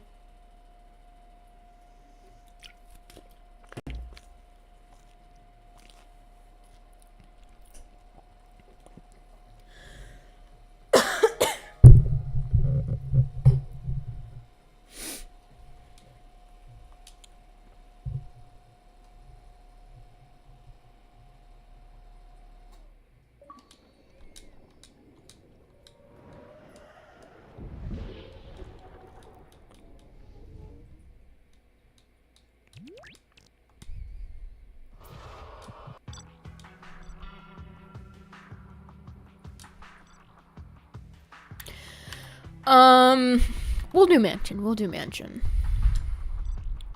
Again, I don't think that there's really going to be much for us to see, but it'll be interesting. We'll see what we can find. I suppose we could go out of bounds and explore the mansion. First, this is why this level is the prettiest to me, just because, like, look at that beautiful waterfall over there. It's actually pretty well done, all things considered. And it's very pretty down there, too, if I can get a better angle on it. Yeah, I mean, look at this. Just this alone is a screenshot if I could get it without, hold on. Let's open these so we don't get that pop-up anymore. It's very pretty looking.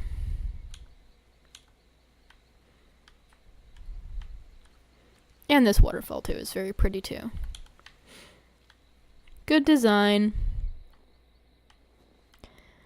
But anyways, let's see. Where do we want to clip out to?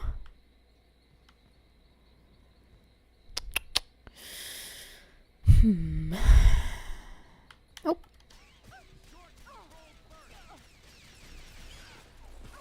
Oh my god, I'm being obliterated. Hold on.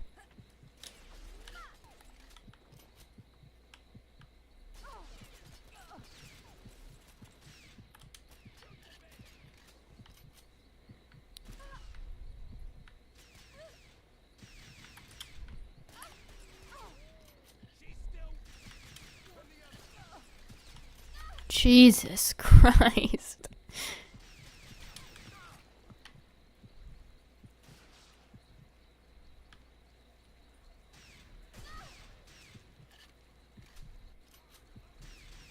There we go. That's better. This looks promising. Leads through the outer courtyard.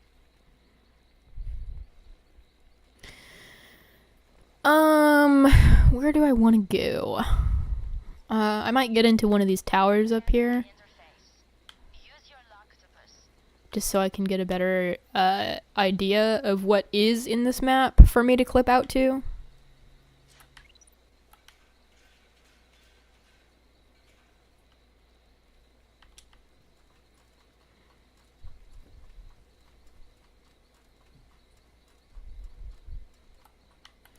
Alright, let's see.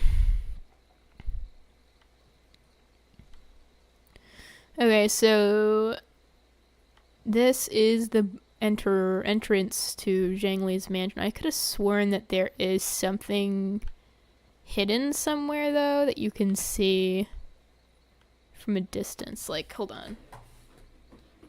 I'm gonna do a quick little bit of research.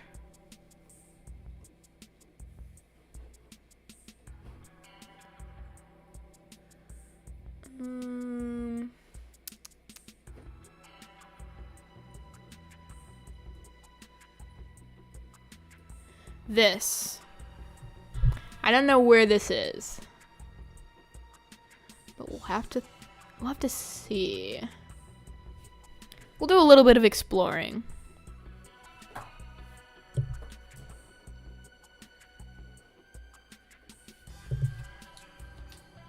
First, though, we gotta get rid of the rest of these guys, so it's not gonna be a hassle. So let's do that. I can't believe they can't see me. I'm like right here.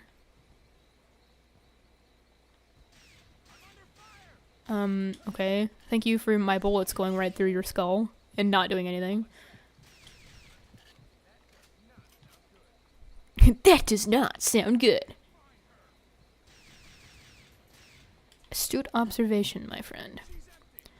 I really don't want to waste too much ammo, but I guess these guys do have stuff for me to pick up anyways, so...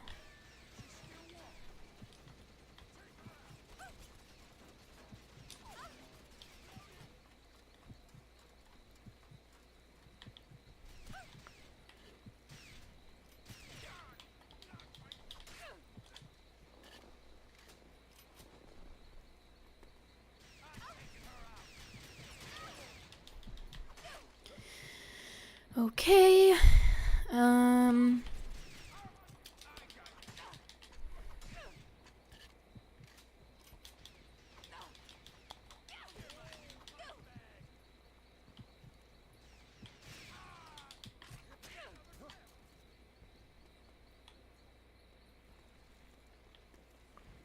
alright, let's see. See if there's anything interesting over here, probably not. Yeah, it just looks like more water. Okay, you say you know where is the, where is it, Red Ghost? You say you know where it is? It would be very helpful in this moment.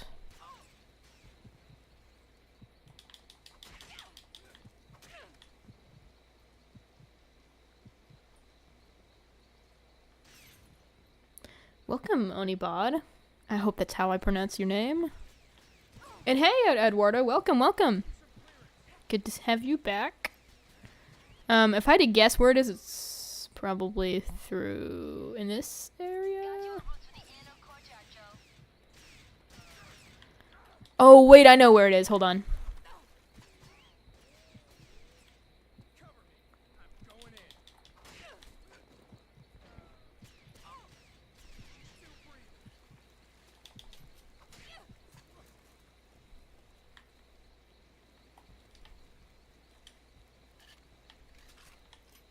Okay. Yeah, I remember where it is now. Pick the lock with your loctopus.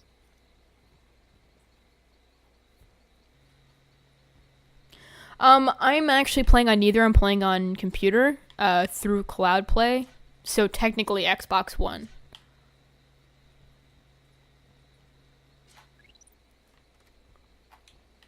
Alright, and then I know where this is now.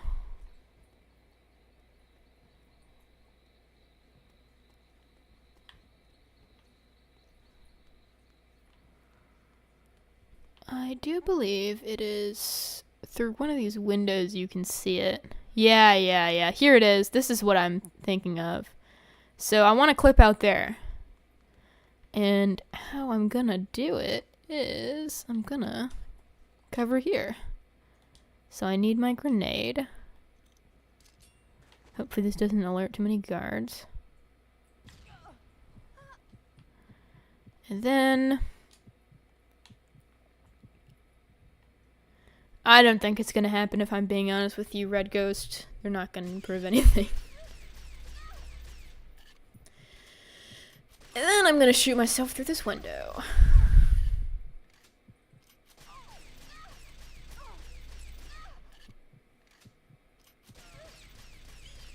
Oh, really?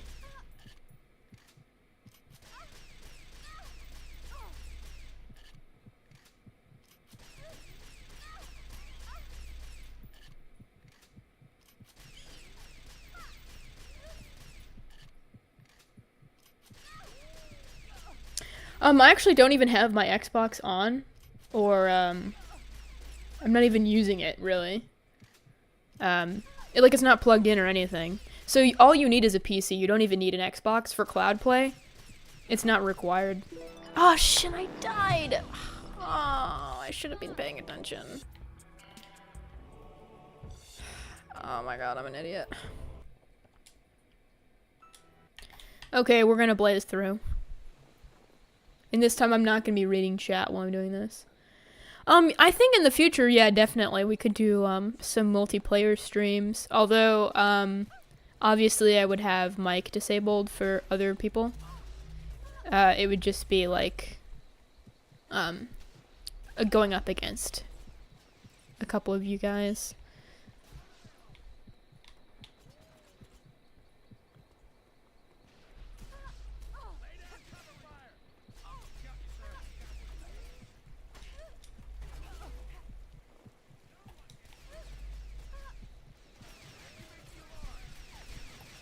Break in with your octopus.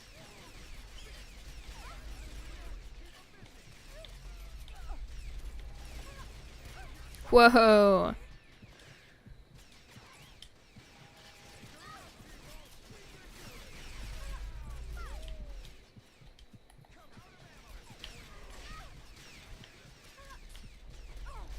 Ah.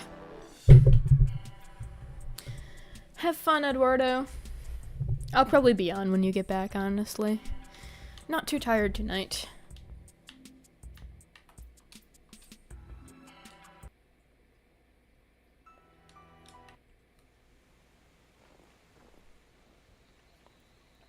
Me and Graceful had a idea a while back for a collab where we would play PDZ on what is it called, on co-op. So that might happen someday.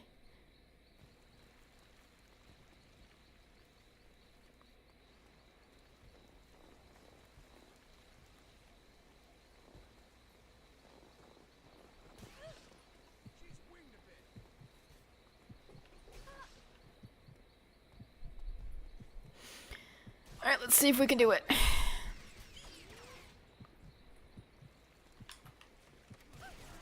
Whoa. It's just Agent. It's locked. Your octopus should help out. Come on, come on, come on, come on, come on, come on. Okay, I gotta be... Oh, come on, Joe. What the hell?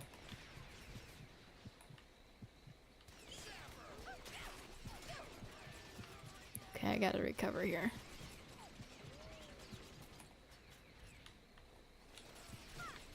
Please don't put it away. Oh, come on.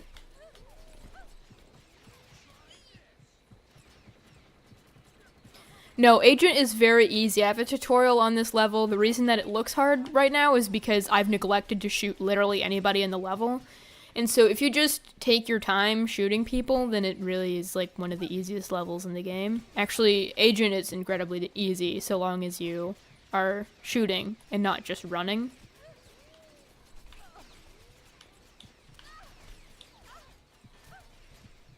Okay, I think I got it. Please don't shoot me to death. Please don't shoot me to death. Please don't shoot me to death. Please don't shoot me to death. Please don't shoot me to death. Oh, thank God.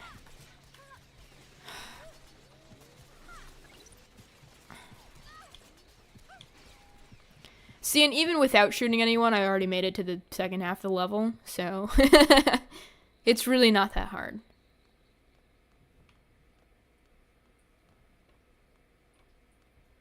Really, the best way to tell is by playing the game for yourself.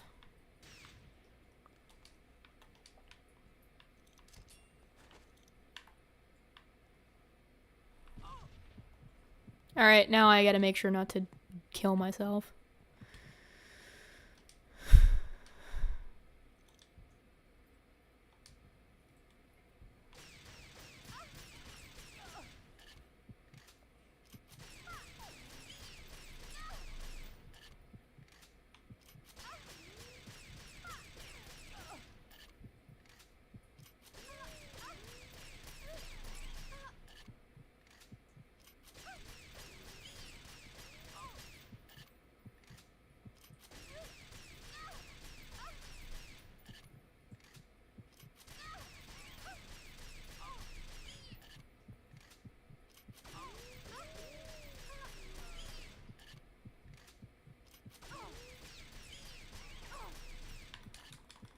Yes! Aw, come on. I really thought I got it. Alright, well, we'll try again. Schematics shows this is the entrance to the main building.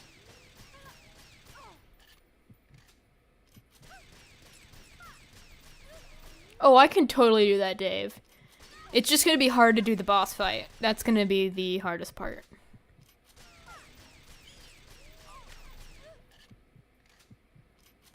I could use the hawk boomerang.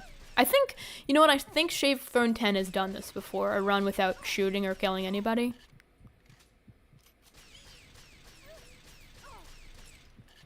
Alrighty, see you later, that one rabbit.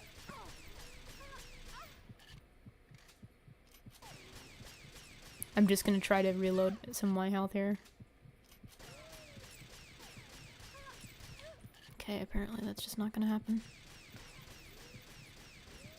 Yes! Okay, cool.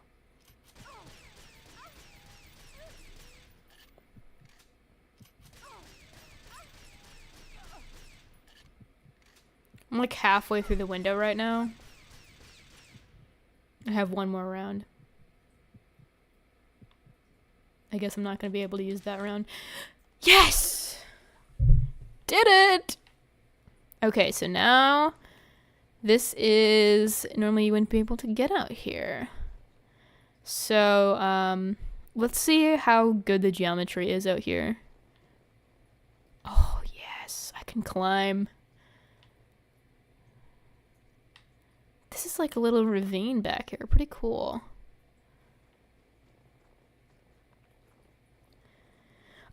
Basically, my God, I remembered it from last time, but now it's gone.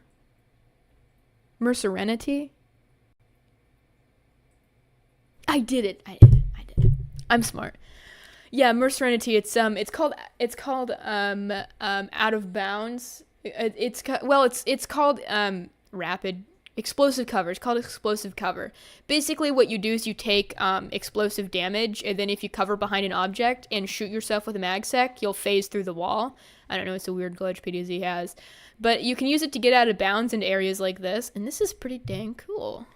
Pretty nifty.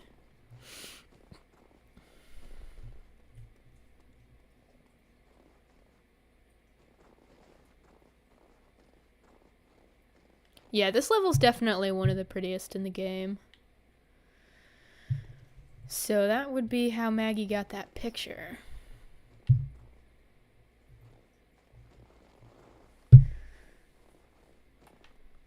Let's see if we can get back inside somehow. Secured. Wonder what's behind this door.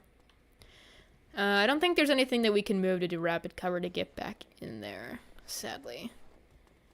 Let's see if I can cover on something weird to get back in there. Otherwise, we'll probably just have to move on from this one.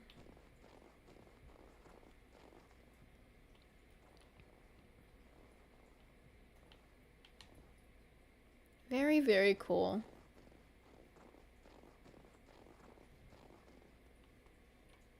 Suppose this would be like an area for helicopters to land on.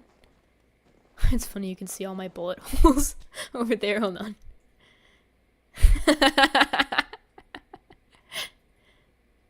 Jesus. Alright, yeah, pretty cool. I wonder what's behind this wall. We'll probably never know. Oh! Yes, we will know. Hold on. No, we won't, because I don't even have enough ammo to get in there. So. Well, that's mansion. The cool area.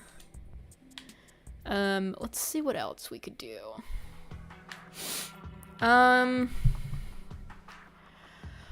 Well, it wouldn't really be out of bounds, but sorry. I could show you an area in River that is like absolutely massive, and it's pretty interesting.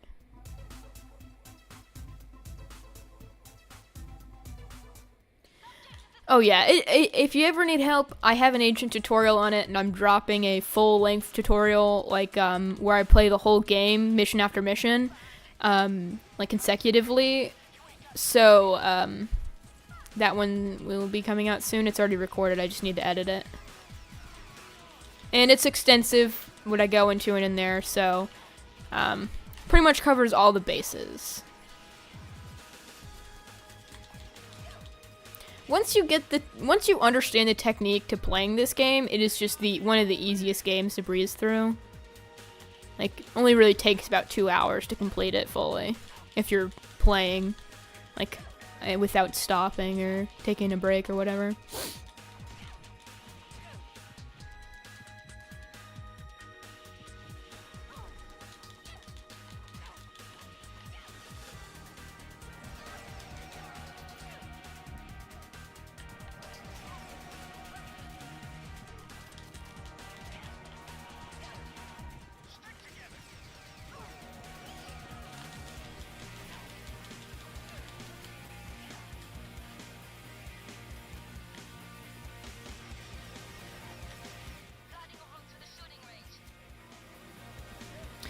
If you ever want to watch videos that are like exclusively about Out of Bounds when it comes to Perfect Dark Zero, Cass on YouTube, or if you just if you search Penagast, he'll come up.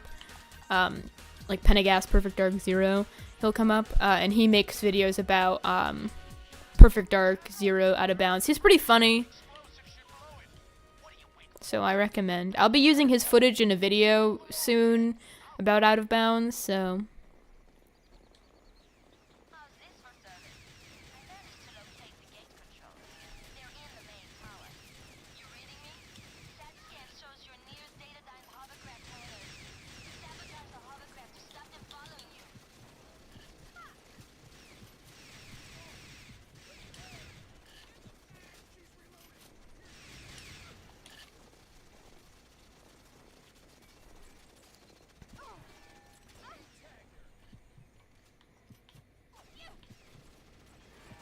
Joe, open the gate while I get this thing going.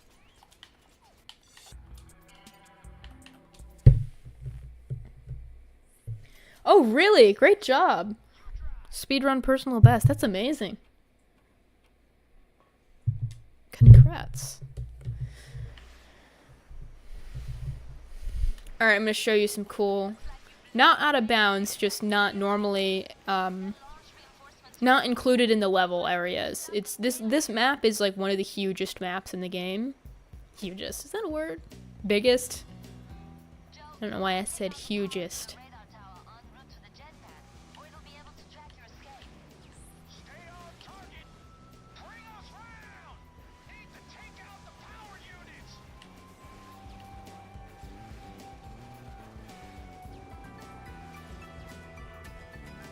Pedal to the metal, kid.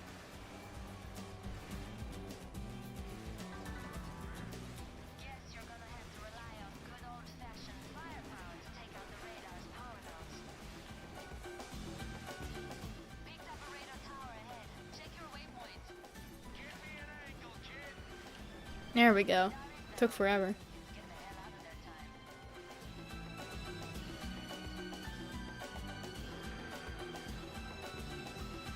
Classic good news, bad news scenario.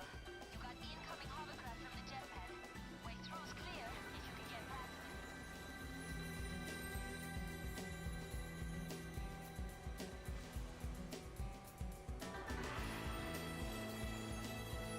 Stay on target.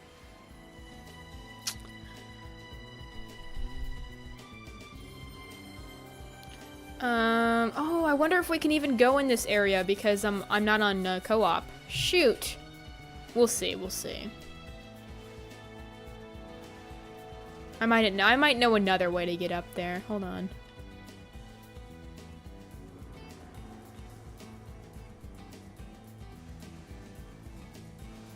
Nice and smooth. But pretty much you can get anywhere in this level. Anywhere that you can see in this level, anywhere where the light touches is your kingdom. No, you can see, anywhere you can see, you can probably get to, like, physically to that location without even breaking any boundaries.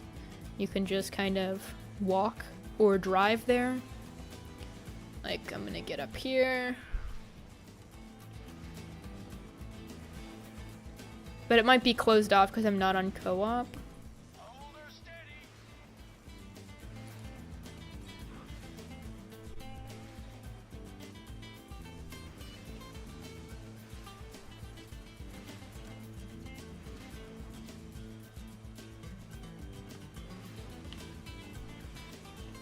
I like how Jack is just mowing everybody down senselessly.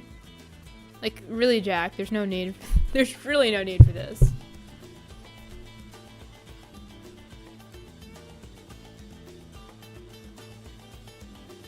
Alright, I'm gonna get out. And I'm gonna leave Jack behind. We're gonna travel by foot.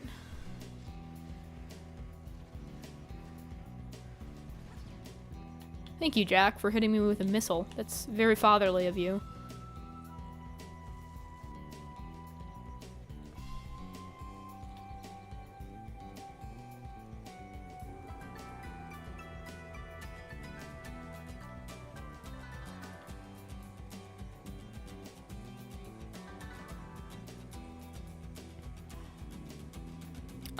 I can't go in the water or I will die. So.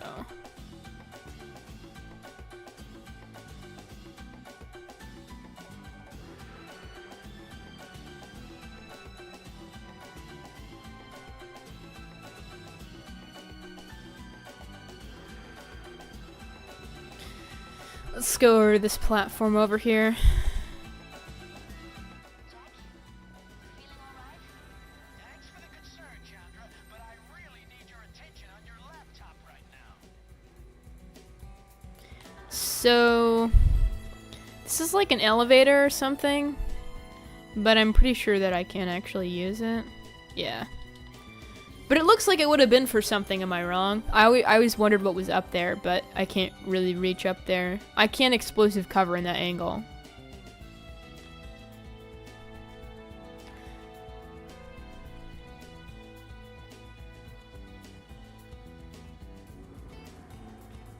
But yeah, no, this level is really big. I just, because I'm not on co-op, I can't really show you guys. But, it's huge.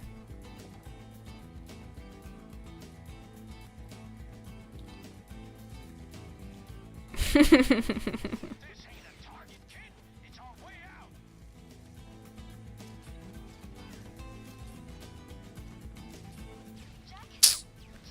Well, rut-row.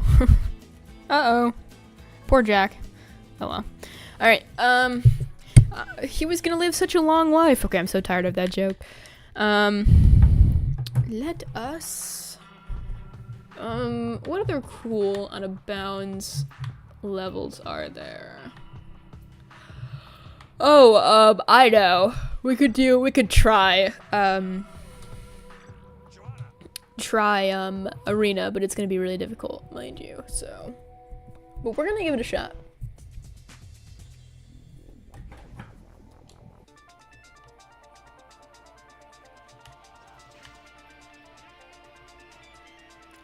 So basically we need Jang Lee to throw a pillar at us.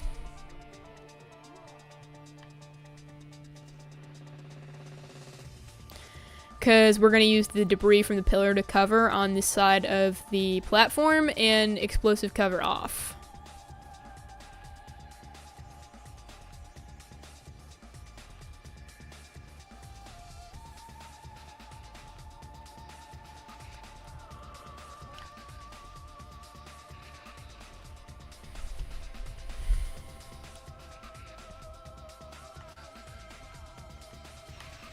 I guess he just wants to take some damage before he throws the pillar. I really didn't want to waste too much of my ammo, though.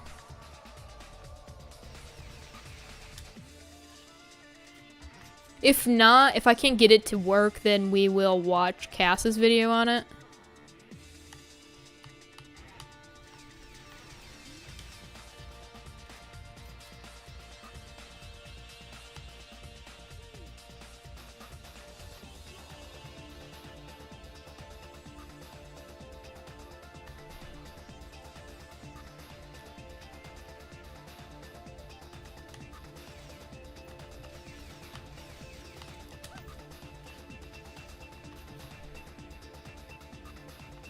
Is he gonna throw it? Yes!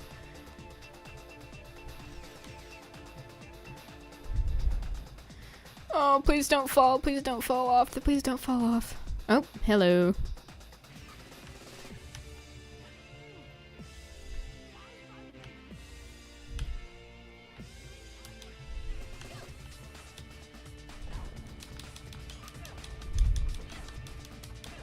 It's not really close enough to the edge.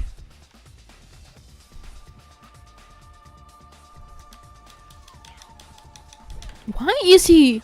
What is happening? I've never seen this happen before.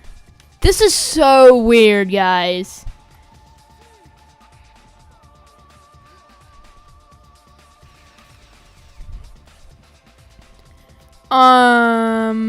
Okay, there we go.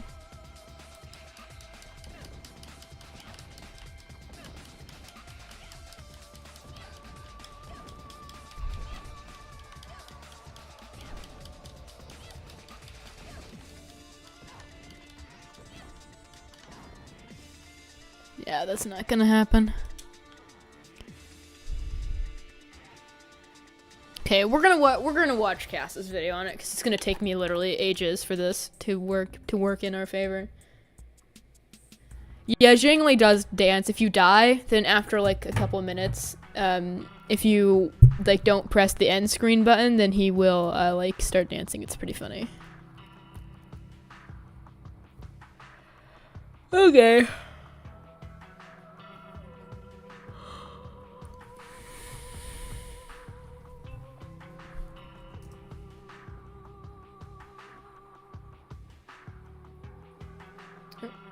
There we go. Oh, I'm frozen. No, I'm not frozen. Okay, good. I thought I was frozen for a second. Let's see. I guess we could keep the music on.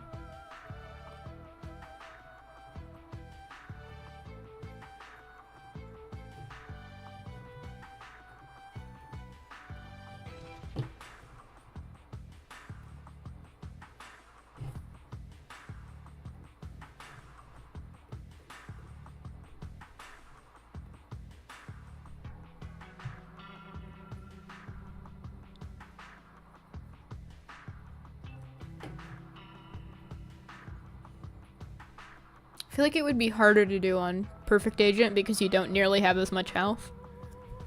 He'll probably throw more pillars, but I feel like I would die a lot easier too.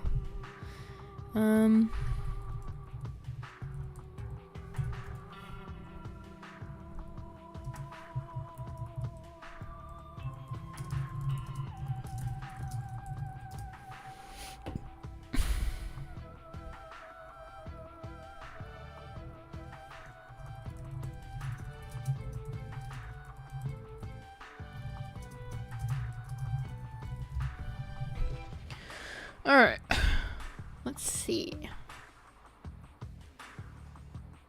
It's actually been quite a long time since I've tuned in, but where is the arena? Here we go. There's actually 2 parts to this. We obviously won't watch all of it, but we'll watch a little bit of it.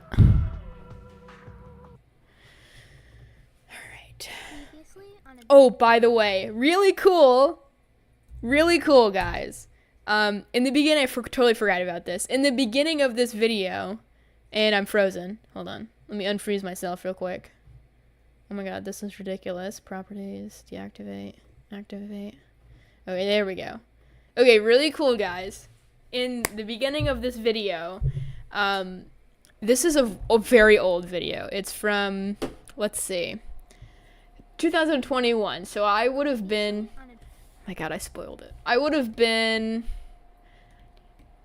oh my god, I would have been like 15. I would have been like 15 or early 16, but probably 15. Oh, have a good one, Dave. Have a good one. I'm sorry I missed that. But I actually narrate the intro. And so you get to hear my 15-year-old voice, and it's very high-pitched and squeaky, so enjoy. Let's turn the volume up a little bit. Previously on Adventures Out of Bounds. And now the conclusion. Yes, that is my voice. That really was my voice when I was 15. If you go way back to the beginning of my channel, not even the beginning of this channel. If you somehow find my other channel, which I doubt that you ever will. No, you will. It's so obvious. If you ever go back to the beginning of that channel and listen to any of my videos, it is the most ear grating experience you will ever have. It's awful. It is not calming. It is aggravating. Previously on Adventures Out of Bounds. I literally can't do it anymore. I don't know how my voice was like that. Sup fools. Last time we had a look at the bridge. But we'll area watch not Cass's there. video because it's actually Today pretty we're gonna interesting. Flip to the other side and have a look at the roads and towns and whatever. Oh yeah, well, welcome Hydro Snake. About it, so I'll just sort of let you be and see you in the next one. I love you, bye. Yeah, so you can see all sorts of things beneath the map, and it is a huge level, by the way. Despite the actual size of the map that you play in being like very minuscule, you can see so much below you, and it is all like pretty much fully modeled. And if you manage to clip down there, you can like walk through all of it because it's got a solid floor, and like all of it is solid. And I noticed this one thing that PDZ likes to do is when there's like some sort of object, or especially foliage, it's like way in the background, they use a flat PNG picture to represent it. Let me make sure my camera isn't dying. Okay. Oh my god, go back. There we go. Okay, now we're good. But yeah, and yeah, of course, obviously it's not like you wouldn't want to play in this area because it's crappy looking, but for what it's worth, the fact that you see it from so far away, you can actually see all of it. And it's, pretty fully rendered or fully modeled for the most part. There's the arena all the way up there.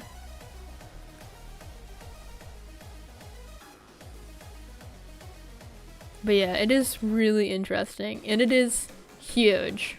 You can see he's at like 6 times speed walking around. There's this massive road in the middle of the hill. And right now, history as we know it is about to mysteriously begin.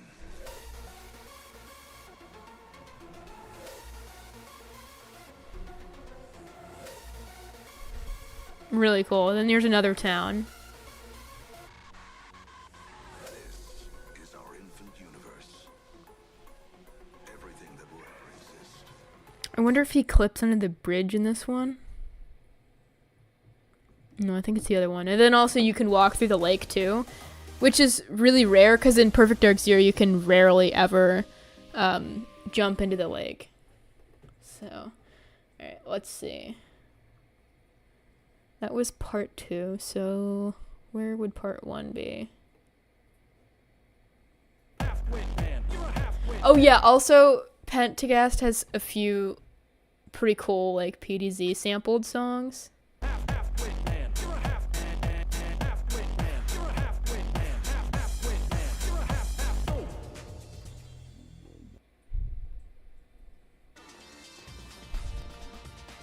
So there's the arena.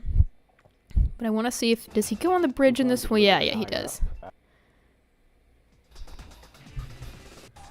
There's the bridge from the previous level, so let's go and have a closer look at that. Now we're going down the exit from the last level, so we're going back the way we came. Pretty cool, right? It's all fully rendered, like fully modeled. Obviously it's like lower poly count, but like it's the same thing that we were here in the last mission. It's super cool.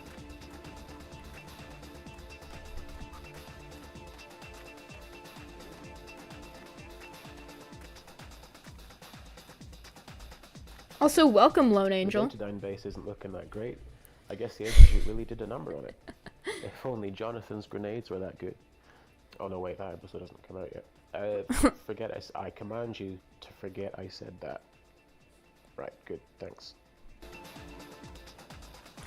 And yeah, it's all solid ground. And then this is the bridge that we were on. So we get to see all of that. And the Carrington Institute base up in the corner. I thought this was the end of the road, if you see what I did there.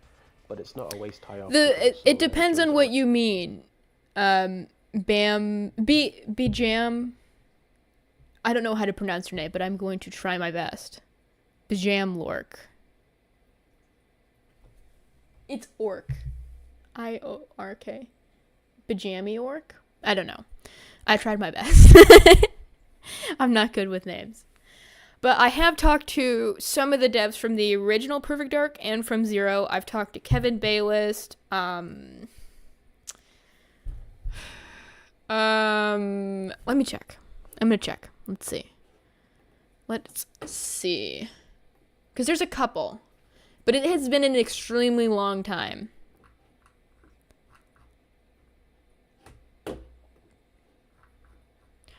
Okay, I have talked to... Wow, I have okay. Nick Mankin. He worked on PDZ. He worked on multiplayer and a few other things. And I could go over my interview with him sometime because I've talked to him. Oh.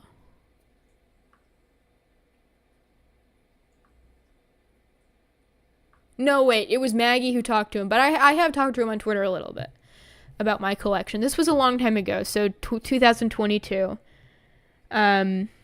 Bjork. Okay. I did. Well, look at me. I'm so special. So, Nick Mankin, I've talked to Rod Boyd. I actually did do an interview with him, at least. Yeah, I did a long one with him. Rod Boyd worked on the original Perfect Dark. He was a coder. And he's also, you can see his face in the game as well. I have talked to Steve Malpass, again, in 2022, so I would have been, 16. I didn't ask him too many questions, and honestly, if I were to do this again... actually, I interviewed him in 2021, so it would have been 15. I would do this again, because I feel like I did a really terrible job. And then... I feel like there was a couple others. Maggie did a couple of interviews. I've talked to Kevin Baylist, definitely. He's going to eventually send me some, original art from Perfect Dark Zero. He's he's a really busy guy, so we haven't really gotten around to it yet. I could go over some of these with you if you guys want. Let me see who else is on here.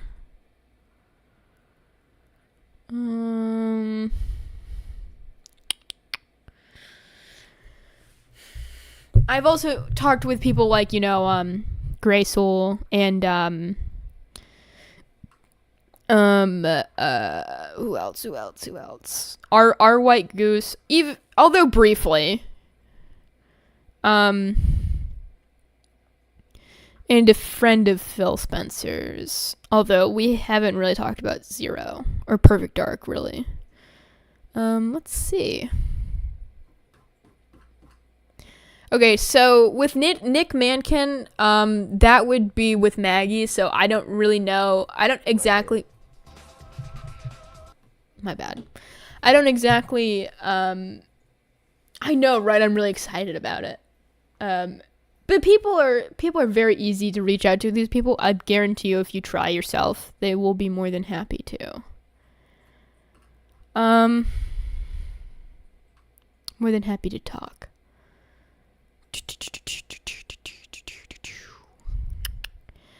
But Nick Mankin, I didn't have any questions for him because I don't know much about the technical. Well, I know a little bit about the technical side of Zero, but Maggie is more that person, so he was the one who did the interview with Nick Mankin, and he has it somewhere still. I think it's probably just on his Twitter, so I would need to ask him to send me screenshots of that if I wanted to read.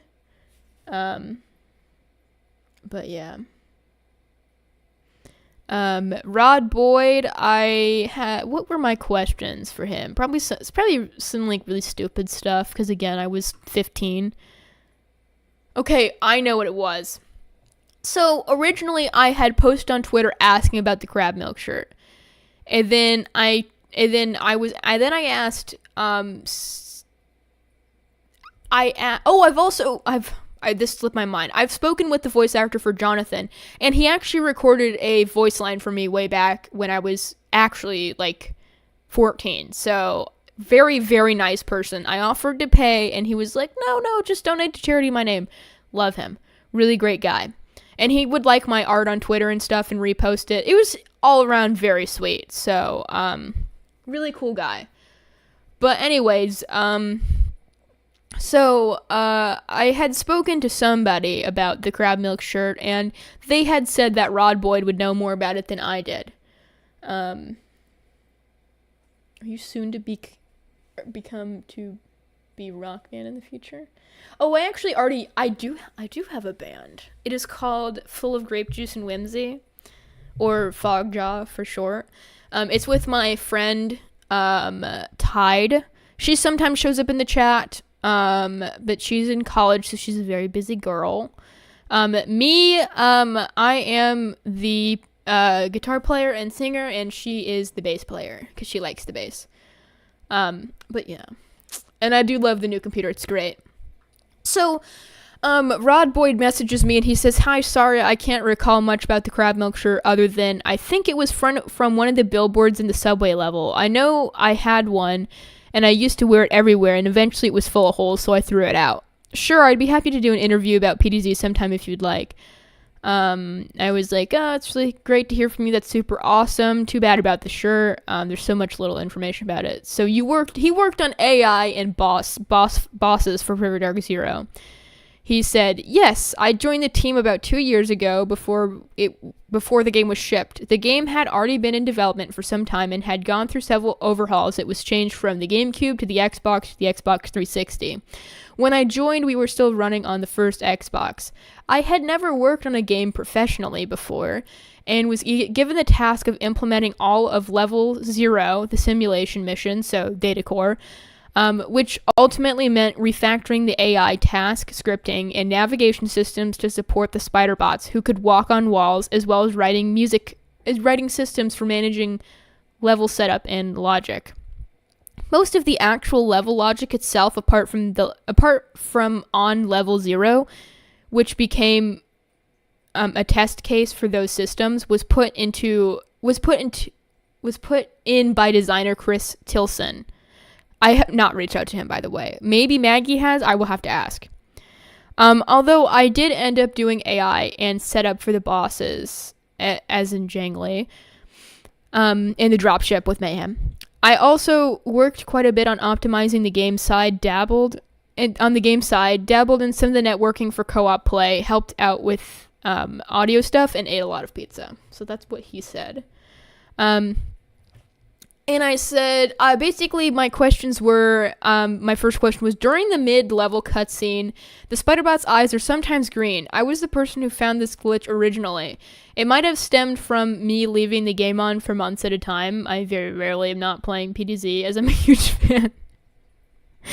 Yeah, this is a real glitch, by the way. Sometimes you turn the game on and you play data core and the spiders are green, especially if you leave the game on for a long time. This happens. Don't know why. I have a video of it. Hold on. Let me pull up the video. Let me pull up the physical evidence.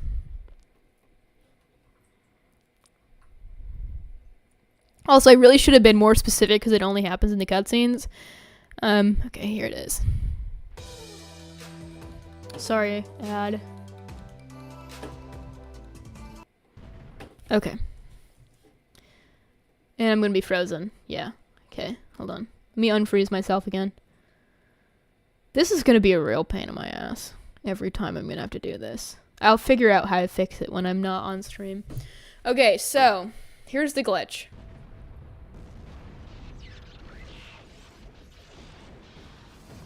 Spider-Bots! Out of control! Move! Son of a shit! All hands, evacuate the platform. This is not a... So, obviously the lights are green. Normally they're yellow or orange. Am I a Muse fan? I'm not, but I will have to check them out. But yeah, so sometimes they're green and sometimes they're orange, and then sometimes they're black. But that is sometimes even more rare than the green spider bots. So there's that glitch for you. And then here, I'm just gonna hide this because I don't want everybody who I've ever talked to be featured in this stream.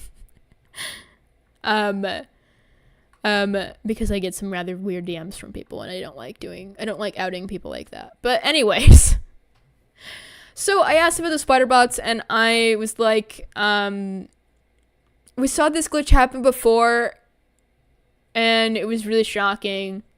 And I showed him the video that I just showed you guys. I said I wasn't sure if you had any idea of how this would have happened, but none of us have a clue as to why this sometimes happens. Again, I wrote this when I was 15, so it's just really poorly written. He says that they're green normally and they turn red once the data core is distorted to indicate that they're out of control, like they've turned evil. And they're black once they die. And that makes sense to me, but I've never seen a green spider bot other than in that area. And he says that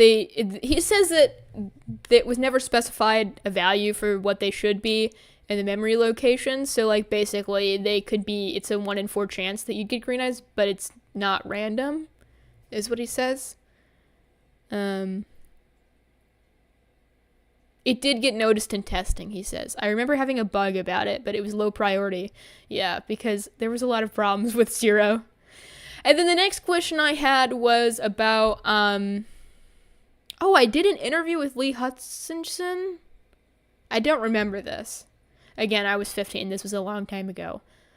My main goal in PDZ was to use as few scripted events as possible and make the AI decide what they wanted to do.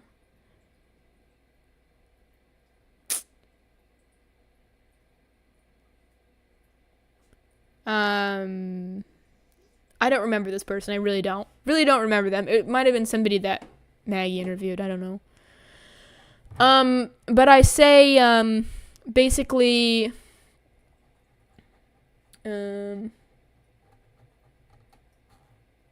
my god, scorpion bots. Oh my god, that would have been so cool in the last mission. You should have worked on this game. I said, in one interview I did with Lee Hutchinson, in one interview, Lee Hutchinson, I didn't do an interview with this person, they just said this. Or maybe they said it to Maggie, I don't know. My main goal in PDZ was to make as few scripted events as possible and make the AI decide what they wanted to do. Which elements are scripted and other specific boss fights? Are there any factors that play into when guards get scared, for example?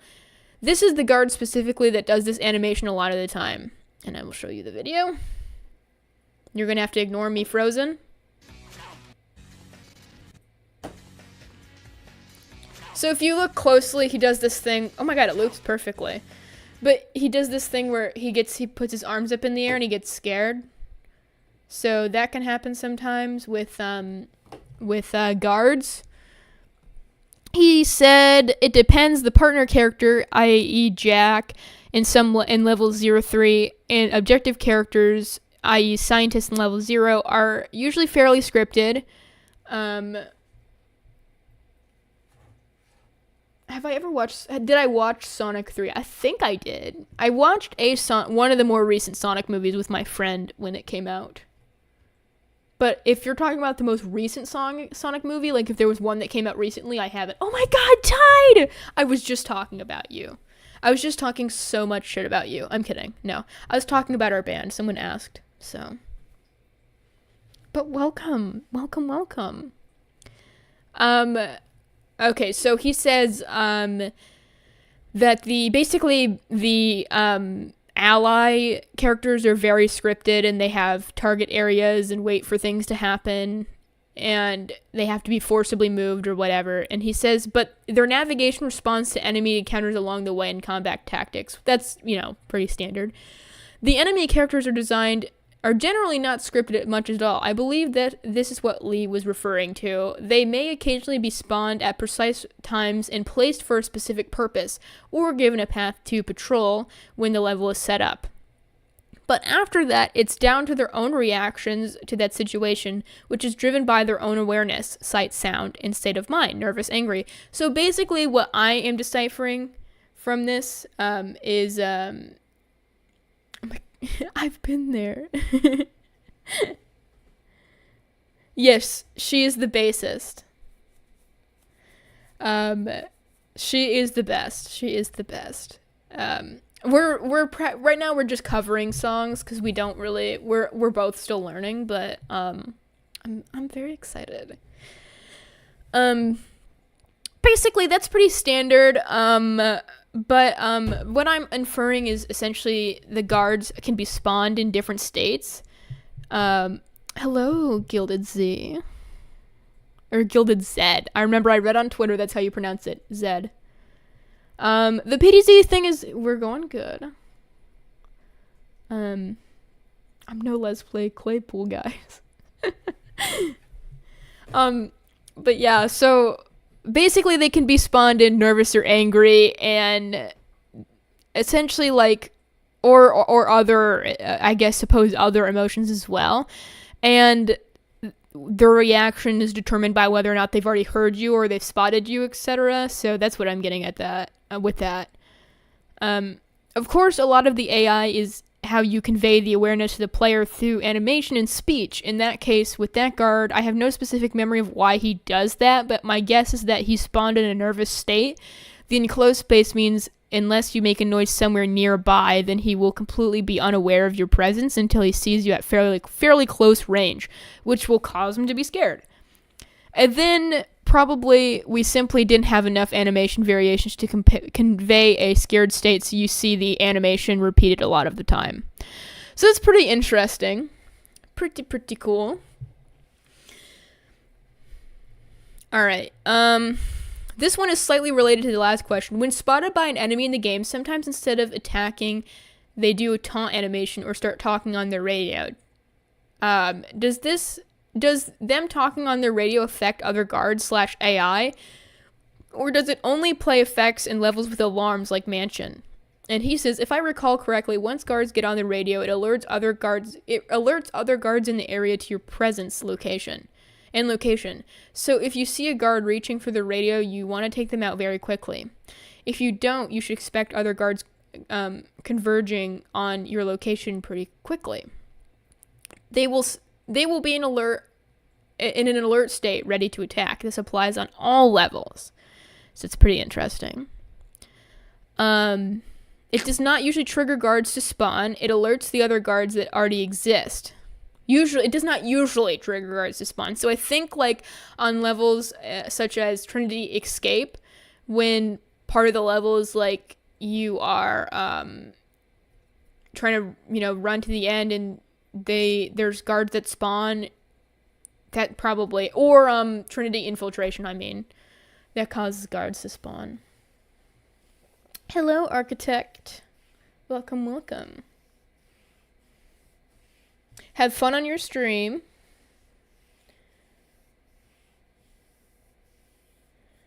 I've not figured out the source code, but I have gone through the game's files. And good night, Red Ghost. I said, good to know my friend speedruns the game, blah, blah, blah. Lee Hutchinson also brought up that the Xbox 360 CPU limited how many AI could be active at once. How is this solved? What amount of guards could be reduced per levels? Was the amount of guards reduced per level? Or do guards despawn after a certain distance away? He says, not generally, no. For the most part, guards are spawned when the level starts and keep around until the level ends or they die. However, there are a few specific cases late in testing for performance reasons where we forcibly despawn guards. Going back to level 0 as an example, there is a pretty great hack in the level script. As you go up to the elevator, we destroy everything. Guards, spider bots, crates, other props, everything. And with a position lower than a certain world height. Basically, everything below the surface water is destroyed to improve performance. So that's why there's nothing below the level, and anything that falls down there is destroyed. Yeah, yes, Tide was the person that I saw the Sonic movie with. I think we are going to get the new Perfect Dark this year, if I'm being honest with you. Pretty sure it's going to come out this year. There's a lot of information here, so I'm not going to read all of this. It's pretty extensive.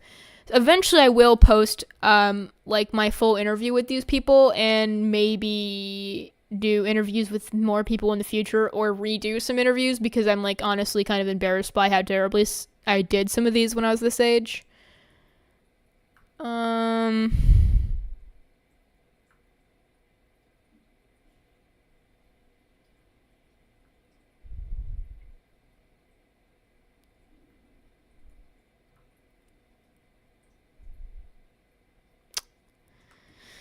Yeah, I'll go over these again some other time. There's just so much stuff here. It is extensive, the amount of things. So, but man, I'm looking at old pictures of my room that I sent to him, the collection, and it makes me so sad. I miss this stuff so much. A lot of it is gone now. Hold on. Let me pull up the pictures.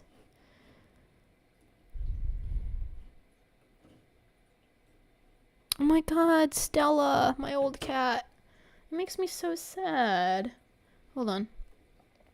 Do you know if they ever considered bringing the Mayans or Actually, yes, they did.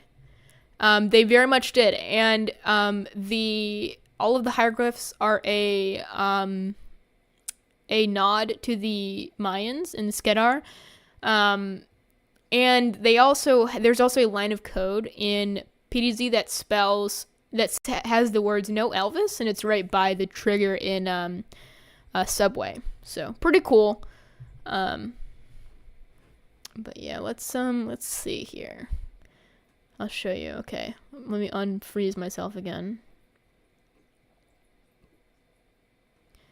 Okay. This is the room I'm in right now. But this is what my room used to look like. There's my cat Stella. She passed away, unfortunately, a very long time ago. But I miss her so much. She's my sweet little baby. And then here's one of my walls. These are very old collection pictures, mind you. My PDZ clock, that actually I think I threw that away. It was broken, and it was starting, the cover on the inside was starting to peel. I can make a new one. It's not official merchandise. I made it myself. I do have these posters still. This is actually art by Fangamer. Rare Gamer. He's a journalist, and he knows a lot about every Rare game, whereas I only really know about Zero, and he's also a fantastic artist. Yes, Tide has been here. And then here's my Joanna doll, and I don't have these prints anymore. Unfortunately, they just kind of got ripped over time. But I do have this lanyard, and this poster was also fan made, so I don't have that anymore. It's not real. Ever met up with the IRL actress whose likeness Joanna got? I think there was one. Yeah, I've not met up with her, nor have I talked to her. Welcome, Johnny. I'm doing good. This was my bed. I think I don't even have these pillowcases anymore. No, I do. I still have the pillowcases and the blanket. So I have all this stuff still. There's my Mimi again. And then I have this stuff too, this copy, this magazine. This is fan-made. These are fan-made. I don't have the tag to my Elvis plushie anymore. I still have the Elvis plushie. And the Jonathan one, the Killian one, unfortunately, is gone. And then I have these two posters I also made them, so I don't still have those. This tapestry, again, I made it, fan-made. Don't have it anymore. And then I already said I have that lanyard. I actually have 2 lanyards now.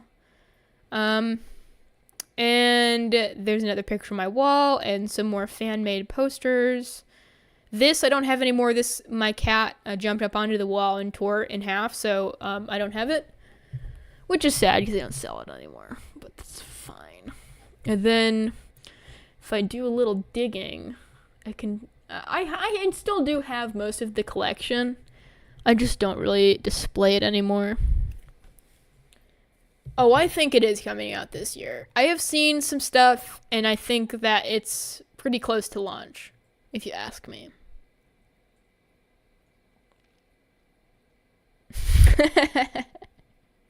Oh my god. Yeah, I don't even have one copy. I literally do not even have one copy here. I do have the PDZ books and the audiobook. What is up with my... I'm like, hold on, I gotta do the Leafy is here thing. Doesn't he go like this? I gotta do the Leafy is here thing. Because I'm also... But, well, no, he's insecure about his chin. I'm insecure about my nose. My Shayla. Welcome, Eduardo. Welcome back. Oh my god, I froze. Okay, there we go. I've seen some stuff about the new PDZ. I think it's coming out this year. I really do. What else is there to absorb PDZ-wise? Let's see.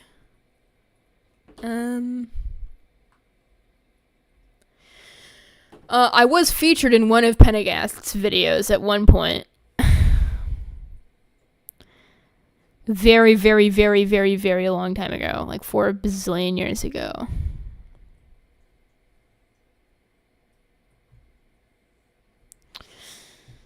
But what was it?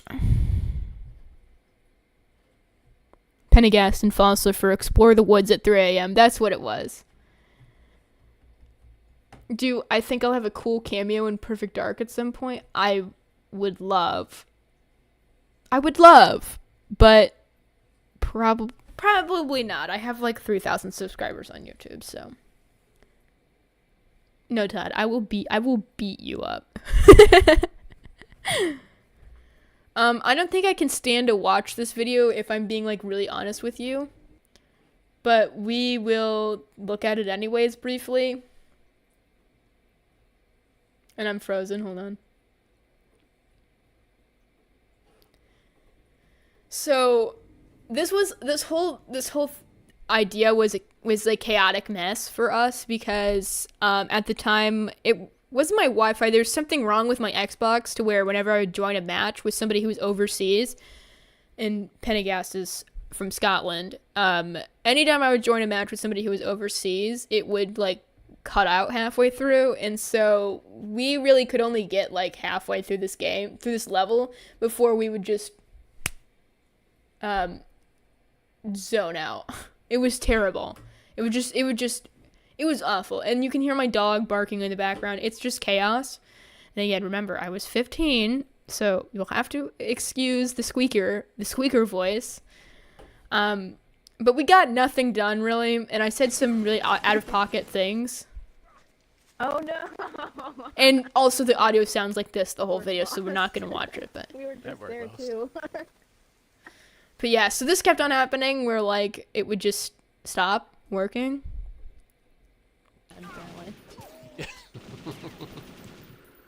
I play on the secret difficulty that's below Agent, so I'm not used to this hardcoreness.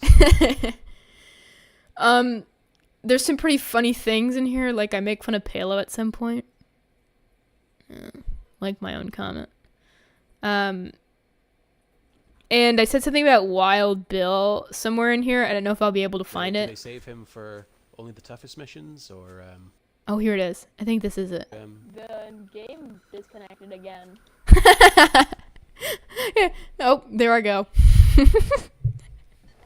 It was chaos. I gotta set this baby down. What in damnation's happening? Apparently Data were expecting us. Sorry, it's been a while since I heard that. That took me by surprise. The end of the briefing there. Sorry, I was watching the briefing. And it's the bit the guy... welcome to Adventures Out of Bounds. This is episode 26. I don't really... honestly, I don't even really play new games. I very rarely will play anything that comes out that's new. So...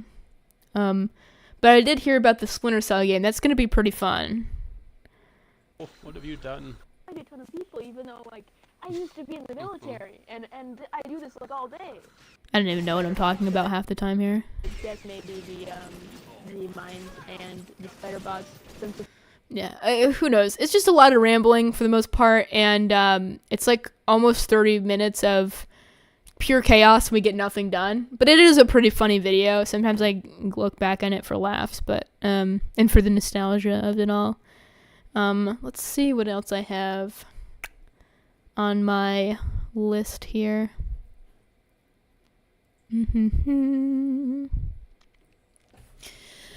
I have some fun stuff in my favorites category.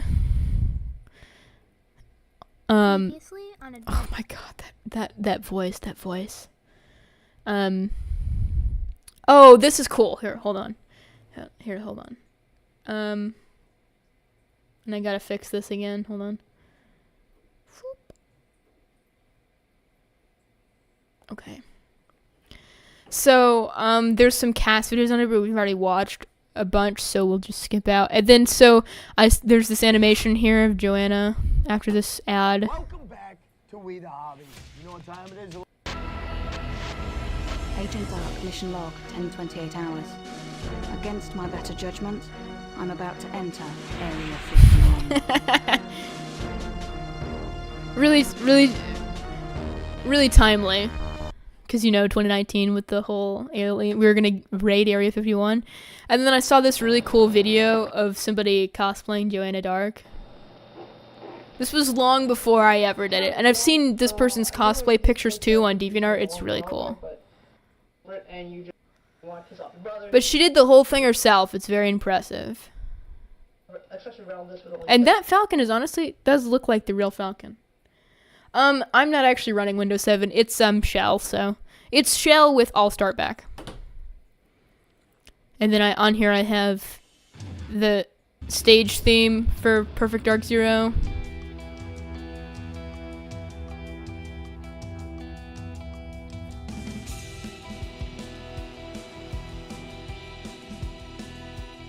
Pretty great. Pretty fun. And then there's this cool glitch that Deep Darkness has on his YouTube channel where, like, if the bullet radiates off the corner of a wall and it, like, makes this loud gong noise.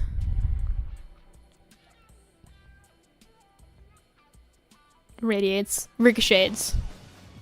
You'll see. Pretty abrasive, huh?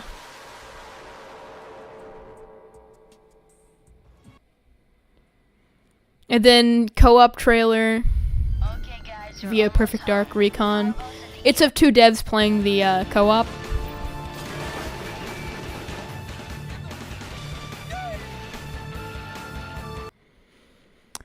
Some videos by SSB Maggie, some speed runs, and then I don't know. I don't know why this is in my favorites, but it is.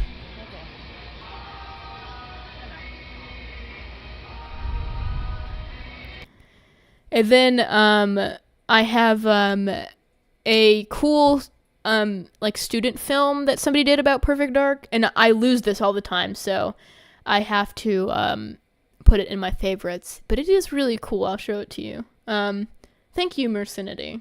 It's very sweet of you. The costume honestly I need to iron on new patches to the side, and I can do that now because I have the materials to do it. But yeah. I do say, what's life without a little excitement? I say that very much. That is a quote that often I find myself saying. I had Retro Bar, Joe, but for me it just did not work very well.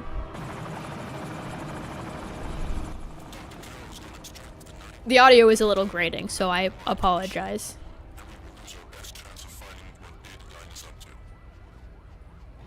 And also I think there's like a delay with the audio and the visuals.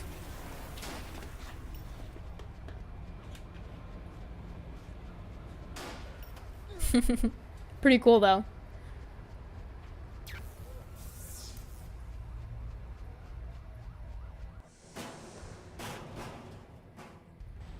Daniel, where's Dr. Carol being held?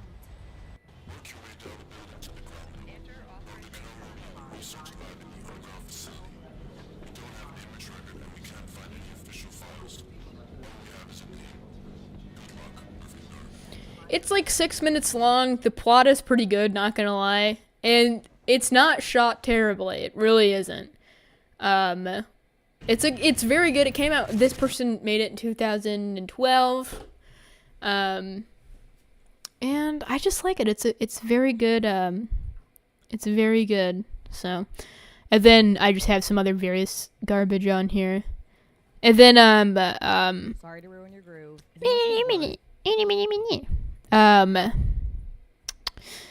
somebody made a I'm in a FNAF mod, so I have that on here too because it's really cool. That's me. And that's also my voice. Pretty cool, right?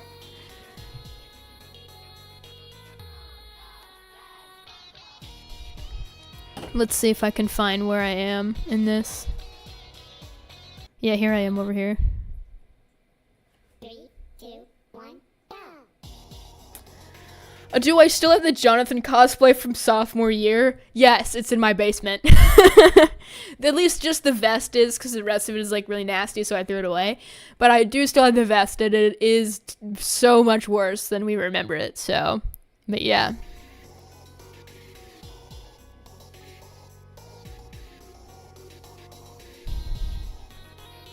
And you can actually play this mod too. You can download it and everything. It's pretty cool.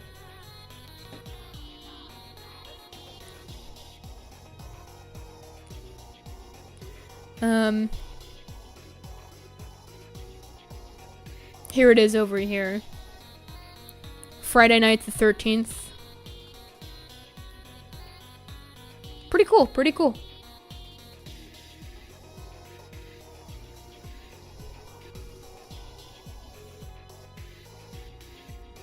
Hear me out, I will take one for the team. No, you don't. Listen, that thing is covered in cooties. You don't want to wear that. You don't want to wear that. PDZ TV show ASAP. That would be really cool. That would be really cool. Someday I want to learn how to play Friday Night Funkin' so that I can play this mod for you guys, but it's not going to be great because I suck at playing games. Are you a horror fan? It's not a dumb question. Don't say that. Not at all. Am I a horror fan? Kind of. I used to like it a lot more. Oh my god. We should cosplay. We really should. I have some cosplay stuff here, but I don't have a lot. I gotta get the rest of my stuff shipped here. Like, I had that nice lace front wig and everything.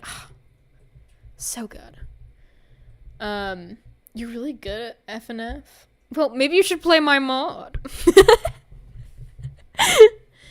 But, am I a horror fan? Kind of. I'm kind of a horror fan. But I don't really watch movies very much. And I'm trying to get back into reading books. I don't think horror books would be my thing. But I think I would probably, like, I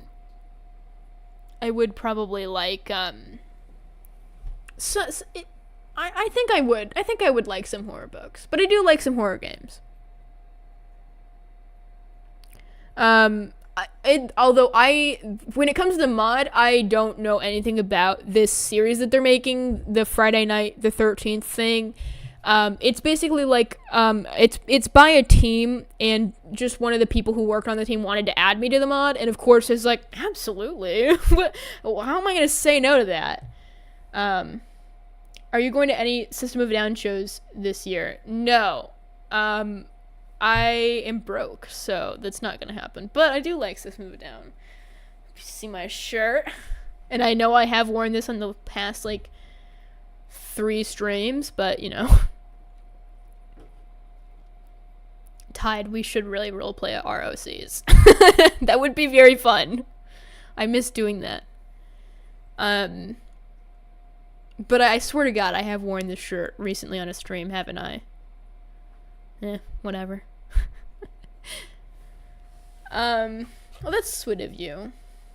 Zeboim, citizen. Very sweet of you. I don't cosplay very much anymore. I still have my, obviously I still have all of my cosplay stuff. It's just, some of my stuff is here, but some of my stuff is still at my RV. So, like, I don't have everything with me. And then, well, most of it's not actually in the RV anymore because Maggie isn't staying there because it's like bitterly cold during the winter months. So he has it with him, and the RV is just my landlord is taking care of it, and he goes back every now and then to check on it. But I have most of my stuff here, and then some of my stuff is still down there. Into the Walking Dead. I know a few people who like The Walking Dead. It's not really my thing, though, sadly. Sadly. Alright, I think we'll play a couple more games, and then we will turn it in for the night, because I'm starting to get kind of hungry. Let's see. We could play, we could go back to playing Zero, or we could play some Super Hot. That'd be fun. We'll play Super Hot. I don't think we've ever played Super Hot on stream before, so let's do that.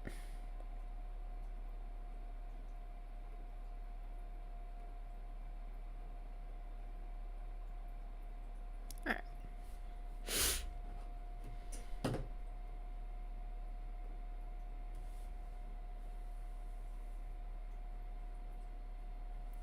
I did like the RV, living there. It was very fun, and also the area in general was just really like serene.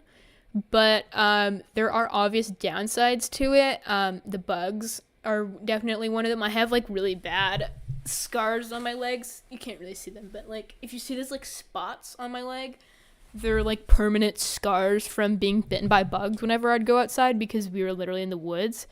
So that sucked. But otherwise I liked it. It was like the idea of not being so close to everything was kind of nice for me, and I had no address, so I was like off the grid, and that was pretty cool. Is it just me, or does this game look like garbage right now for some reason?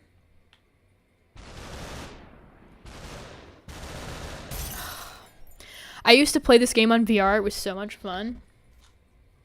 I think that when I get closer to the like when it gets warmer outside, my plan is to get like an apartment because I don't really want to go back and forth from living place to place, and then I can use the RV for like travels and stuff.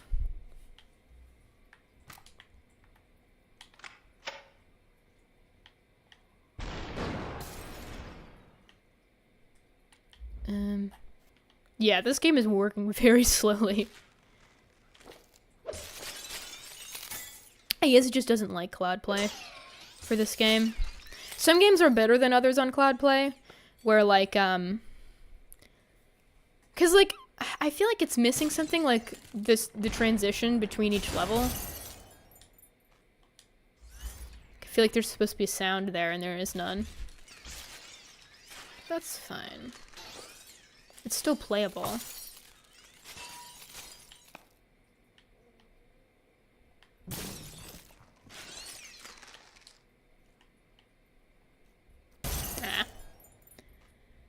Super Hot is like one of my favorites. Like I said, I played it on VR and it was so much fun. I don't have my VR headset anymore though. I had, this is the thing, I bought a MetaQuest 2 twice. So I had one a couple years back for Christmas. I got it, and then I bought another. Then I sold it because I barely ever used it. And then I was like, oh, but VR is so fun. And then I bought another one, and then I never used it, so I sold it. So I'm just not going to buy another VR headset because I know what's going to happen. I'm not going to use it, and then eventually I'm going to sell it. So I might as well just save myself the trouble.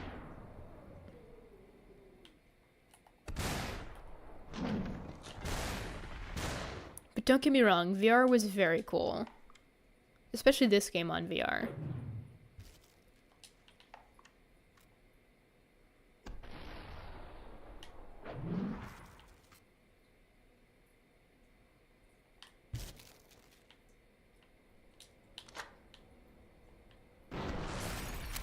Oh, come on. So close.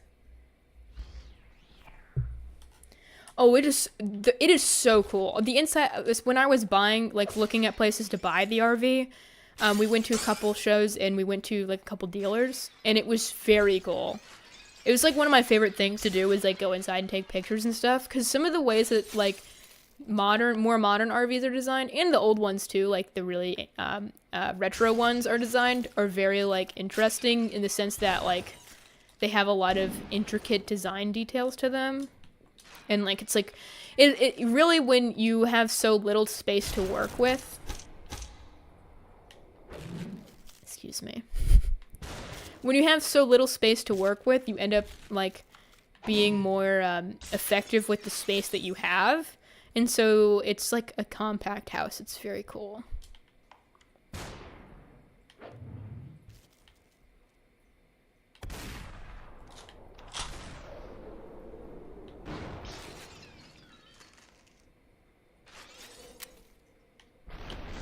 Ooh, that was close.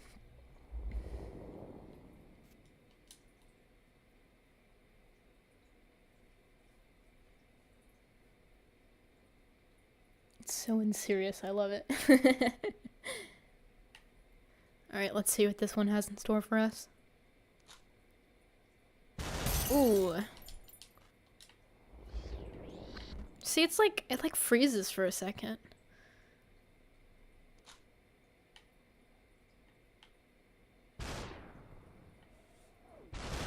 Oh.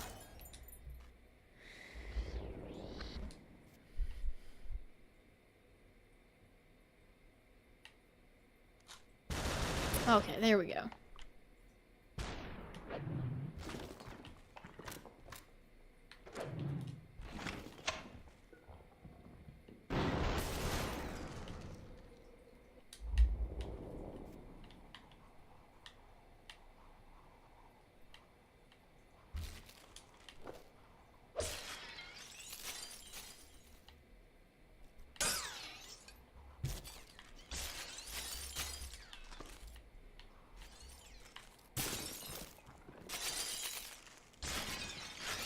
Whew.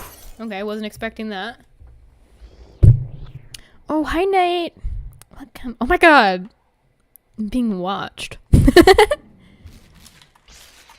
Alright, so we picked this up, and then... You know, I could have thrown that through and, like, hit the guy, and it would have been really cool. But I didn't, because I suck. And then I'll do the same thing as I did last time, where I used the darts. How did this guy not die?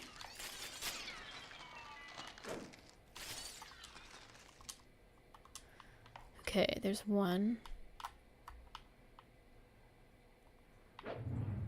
Whoa!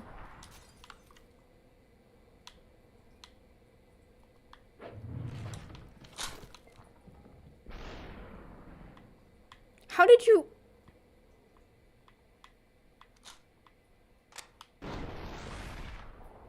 How did I miss? Okay, that was my fault. That was just bad.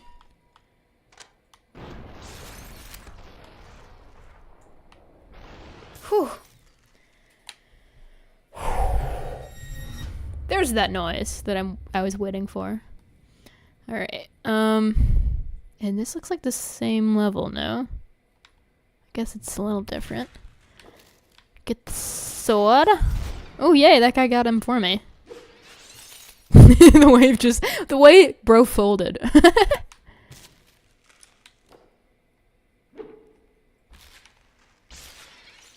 And I missed. Give me that pipe.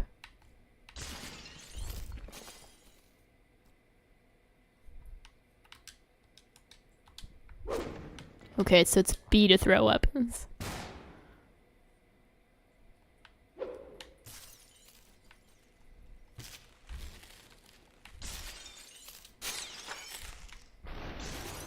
Okay, that was easy. And then I guarantee you there was gonna be two guys in a room over... Oh, okay. I guess just one guy with a gun. I was still kind of right, though.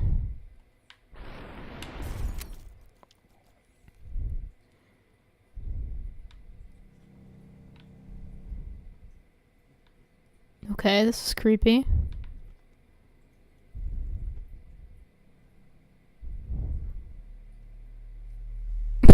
Look at his butt. Oh my god. I'm not getting a Switch. I'm not investing in any more consoles this year. Hi. Hey, look at this man. Is he really evil or is bro just sitting? Why does he have a butt? Hold on. Is there anybody else I can shoot? Because I don't want to shoot this guy. He's just gaming. He's literally just gaming. How can I shoot a man who's just gaming? Alright, fine. I guess I have to shoot the man who's just trying to game.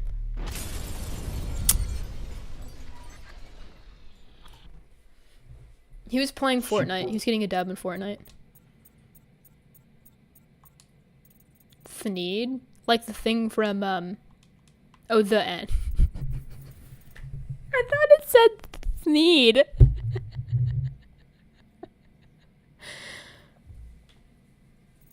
I'm so dumb. Okay, so this is just... Did I finish the game? I must have played this game through already. Oh, that's depressing. Maybe it's time for me to get off anyways if I'm really thinking that the end says Thneed. Thneed. Like the thing from Dr. Seuss where you wrap it around your neck. Wow, there are a lot of credits.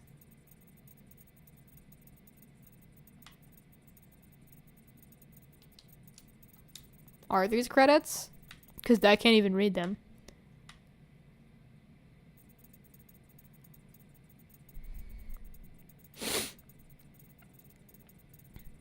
Or are these just names?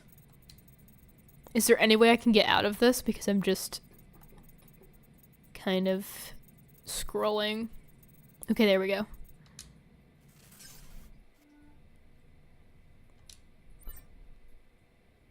Let's see. Let's see if I completed the game already. This will help me determine.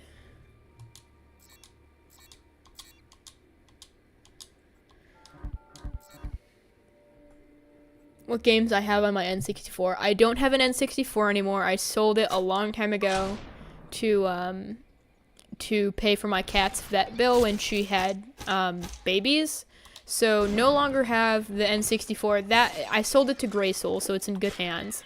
But when I had my N64, I had 2 games. Actually, no, I had 2 games. I had Perfect Dark and I had GoldenEye 007. That was it.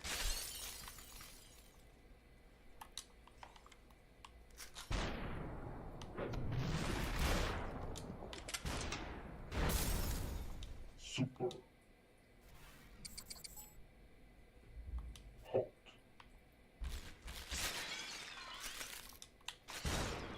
Oh, that was a miss. Oh, I have 3 lives. Okay.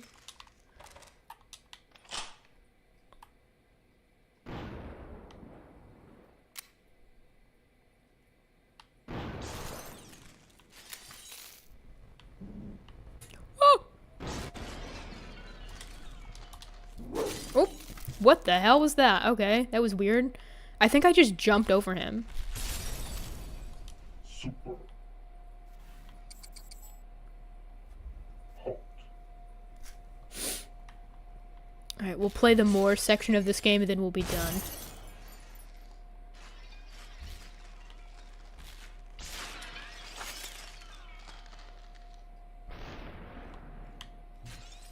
Did he just cut my bullet in half? He's cutting my bullets in half.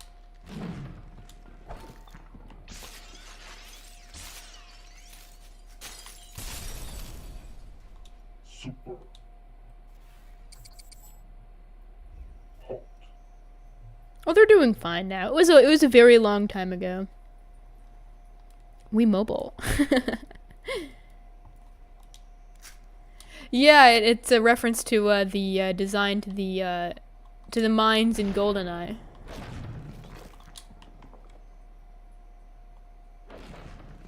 Because, you know, a lot of the same team that worked on GoldenEye also worked on Perfect Dark.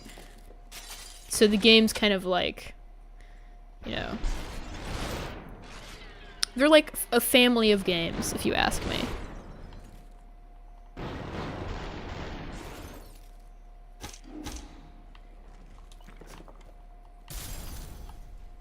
Super. Hot.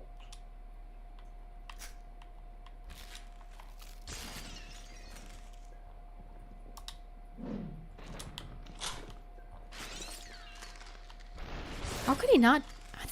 I threw something at his face. How did he not die? I guarantee you that this guy is gonna block every one of my hits.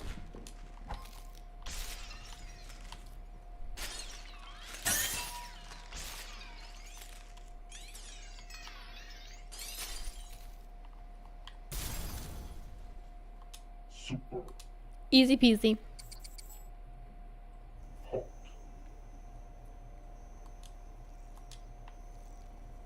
Oop, okay.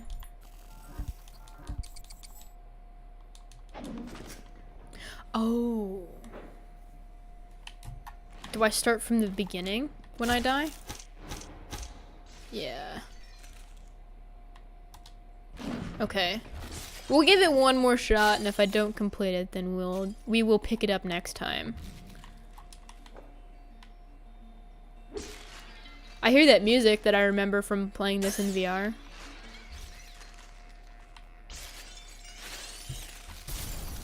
Super. Hot. Who do you think will take over the role as James Bond? I don't know.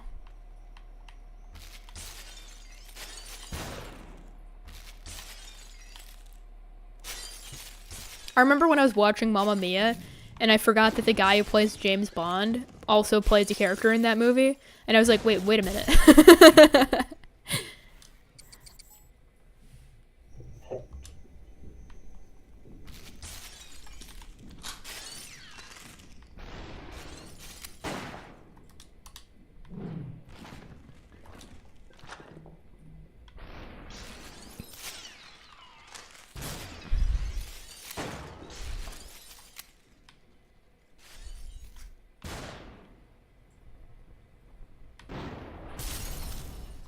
Super.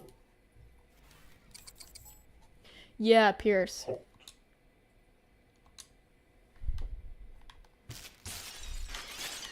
That moment when 007 is in your soap opera movie, or what is that movie genreized as? It's like a musical movie because they sing a lot in it.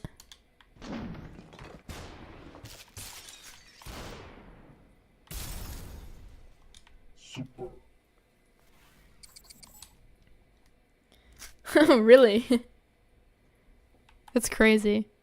He's a good actor.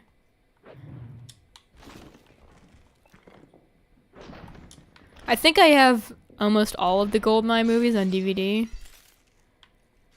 I just acquired them over time with the amount of DVDs I have. I have them all in a DVD case.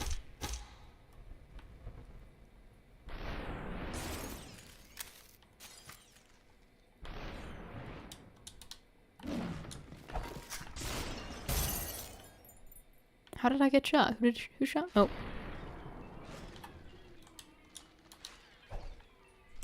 There we go. Oh, really? He died.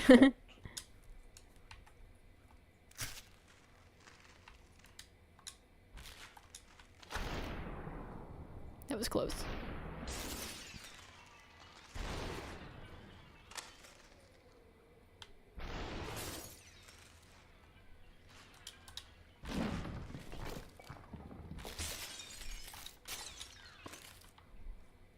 Damn, some of these guys really have quite a bit of health on them.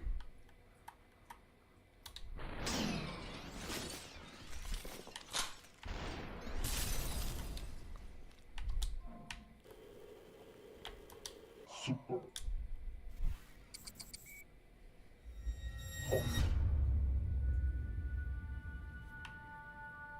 Through another hallway we go.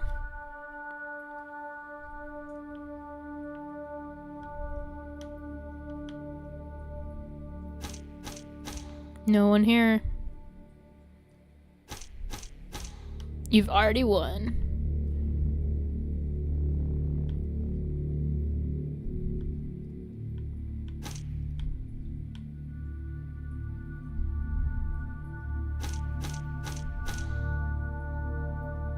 Hey, it's my guy! Dude, it's the gamer! It's the gamer! He just looked over his shoulder at me. It's my Butte gamer. I'm not gonna punch him. I'm not gonna punch the gamer. You should start streaming, Tide. You should, like, do YouTube videos. They would be killer.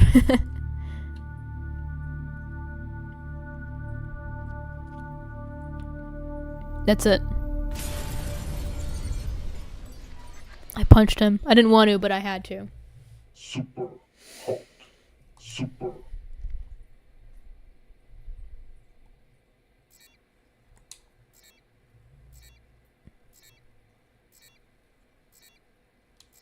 You rescued the president. Really? Yay! We retired the president's clone. Oh wait, wrong game. I have nothing to film. Me neither. I just make things up, Tide. He died doing what he loved, gaming.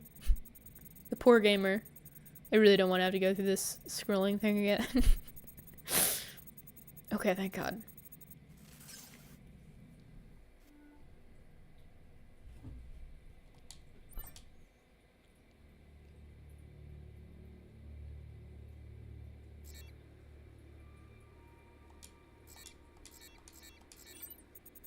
I wonder how much more is more.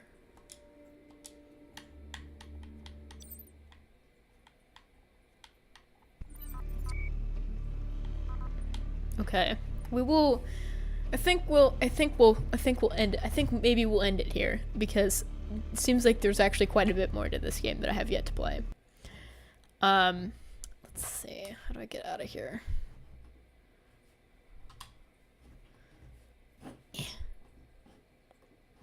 There we go. Quit. Well, yeah, you should do videos on, like, who is that girl who I watch on YouTube who makes videos on, like, nostalgia, like 2010s nostalgia? I can't remember her, but you should do videos like her. I would genuinely watch that. Or you, what do you mean you don't have any videos to make on? You draw? You are a very interesting person. You're like, I don't have anything to film. Liar. Liar, liar, pants on fire. But yeah, so I think I'm actually gonna call it there. I am a little tired. Yeah, her name was Izzy something. I can't remember the full name though, but she's very cool. I like her videos. But yeah, I think we're gonna end it there. I am pretty tired, but moreover, I'm very hungry because I have not eaten since like 8 in the morning, so it's been like 12 hours. So that is you are a very interesting person. I didn't mean for it to come off that way. I'm so sorry. But yeah. It was fun. We'll do it again soon. I'm sorry. Oh yeah, videos. I have a few videos that I still have yet to upload. I have like few more tutorials. I know that it's not really like interesting content. The tutorials is for a really old game, but I have a couple more that I need to do, like the full agent tutorial, and then I still have arena, bridge, and outpost to post. So I do have a couple videos tutorial wise to upload. And like I said, I know they're not that interesting to watch, but they are helpful, and I feel like it's something that is like necessary. And a lot of people have asked for it, so I think it's important. But I'm gonna get off and have a little dinner.